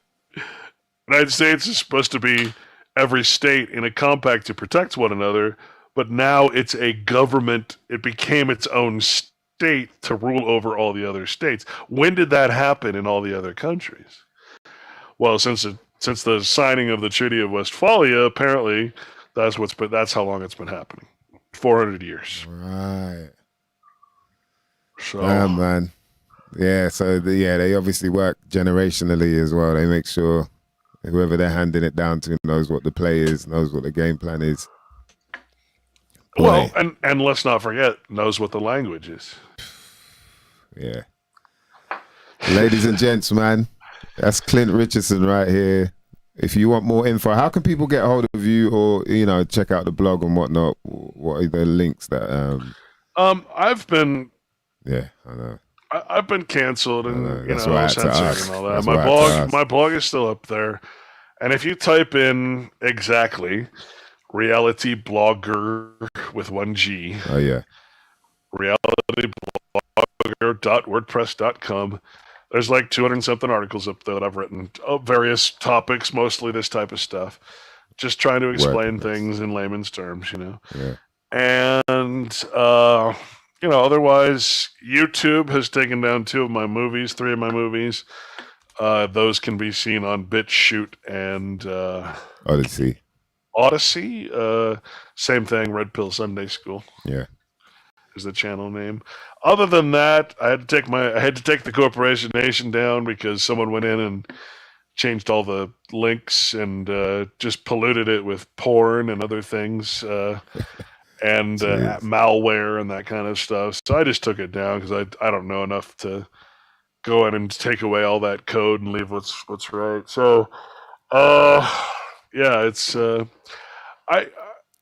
from this point on, I'm gonna have to do something different because even my email is attacked to where I can only send 1 email at a time. If I try anything else, they label me as a spam and take away all my email privileges. If I want to send 1,000 people an email, I'll have to do it 1 at a time. So I have to rethink things and maybe come up with a new website. Go on the dark. By the way, if anybody is out there that wants to make a real simple website, I am intent on writing some more books, getting them in a physical form, because who knows when the internet's just going to disappear. All my work's just going to disappear.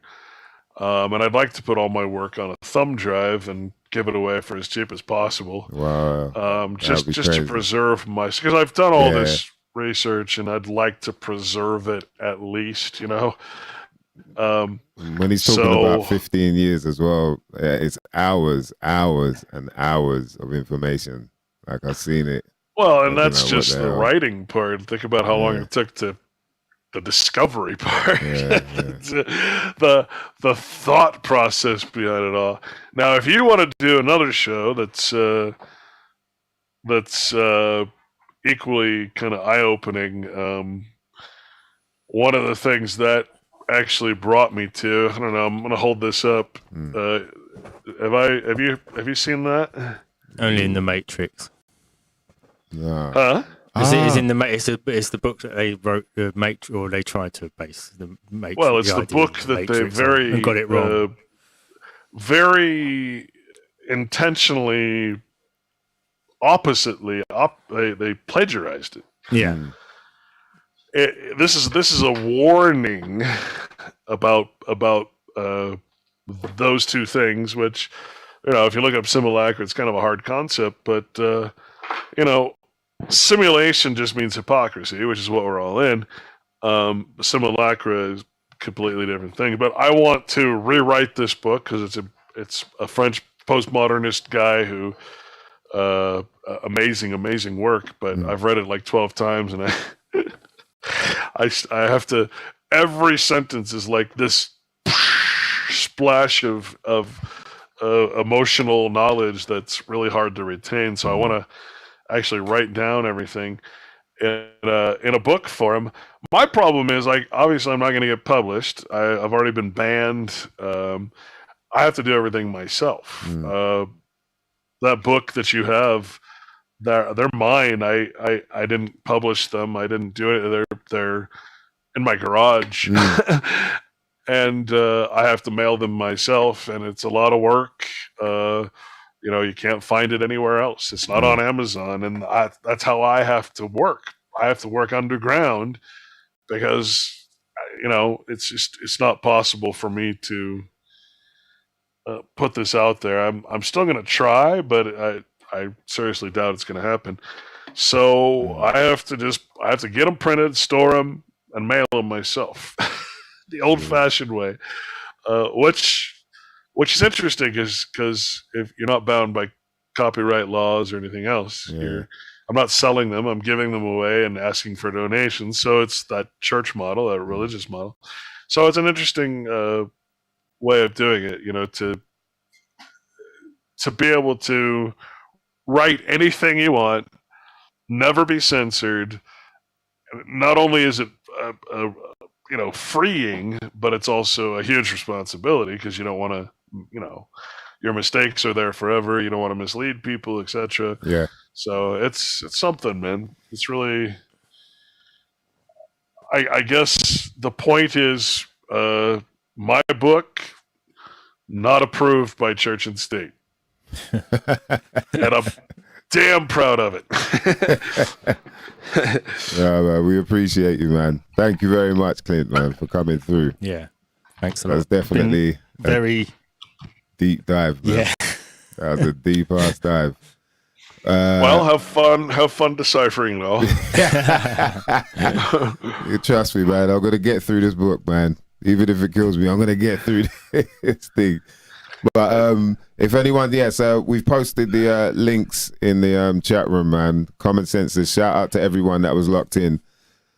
I think. Just remember one thing, man. A lot of the comprehension and stuff, it doesn't come from reading. It comes from thinking about and really mulling over what you read. Really trying to apply it, really trying to actualize it. Realizing that your ego is always going to get in the way, that all the misinformation is always going to be there, all the doubts and everything, but mulling it over in your head, looking for that self-evident truth, which is, again, self-evidence and self-existence definition of God. Right? You look for the things that just spark truth, and everything else just kind of needs to go out the window, right? Not man's truth, but that self-evidence. And it's kind of hard to explain, but once you start looking for it and seeing it and seeing everything else as a lie or a fiction or whatever. It really, I mean, it's again, you can't come back from it, you know. And that's again when you realize you're in a simulation, you're knowledgeable about what is how to be free, but you don't, you don't have the strength of the will or the spirit left to really do it. And that is why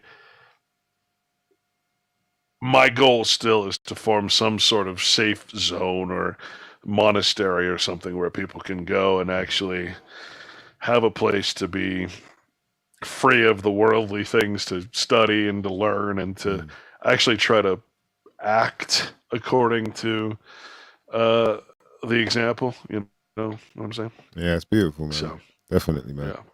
I think it's another thing people should ponder on as well, like to look within and find that spirit as well, man. Thank you very much, Clint. We appreciate you, man. It's a school night, so our listeners are probably ready to go to bed now.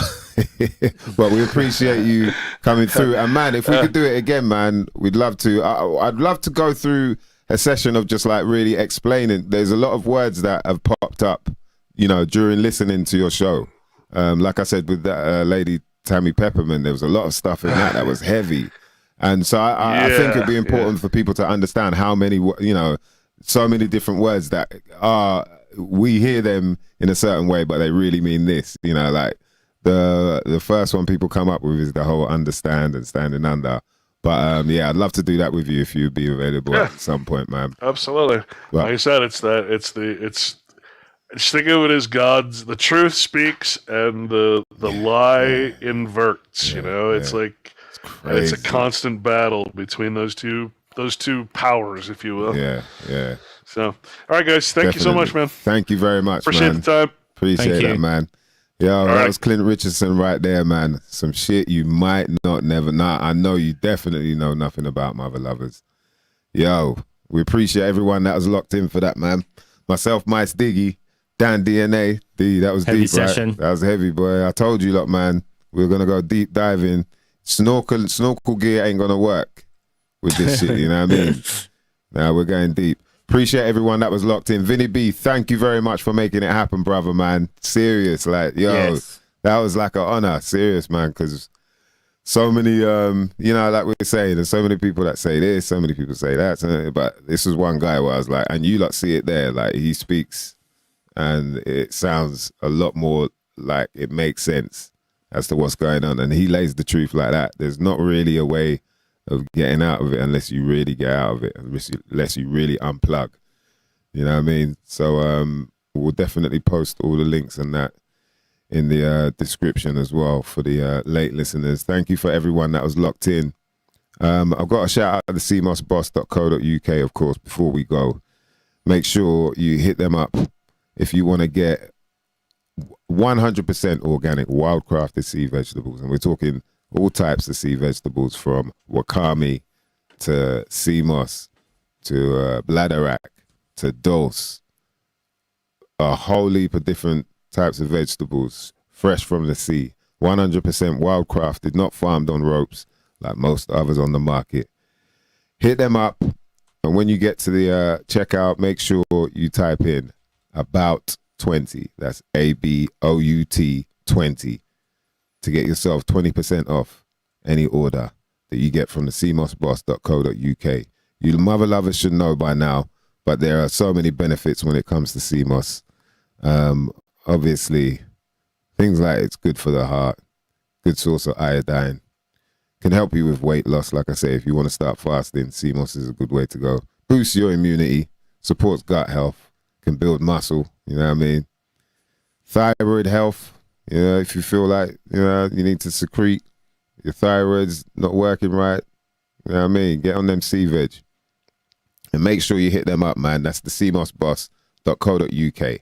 And it's about 20 for 20% off. Yo, ladies and gents, man, it's a school night. I understand. I appreciate you lot hanging out, you know what I mean? and lasting this long for this one, but man, Obviously, it's because someone overseas, different times. yeah, it's the time all zone that, thing. So when we get them, it has to run a little bit later. Yeah, man, and we'll get it right. And the amount of info that this guy can just like share with us, I think it's good because it gets you going, and now you'll start finding looking for your own path, what you find interesting. For me, definitely the etymology and stuff like that, like the fact that words can mean so many different things, and then even breaking them down into something, like one word could be a sentence type thing. That's all crazy stuff, man. But big up the crew then, man. All the common senses, Turbo Tubalicious, you're more. Yep, Vinny B. Yes, thanks again, brother. Mr. Green, yes, man. Shout to BLA, DJ Lock. You know what I mean? Wait, the common senses were there, boy.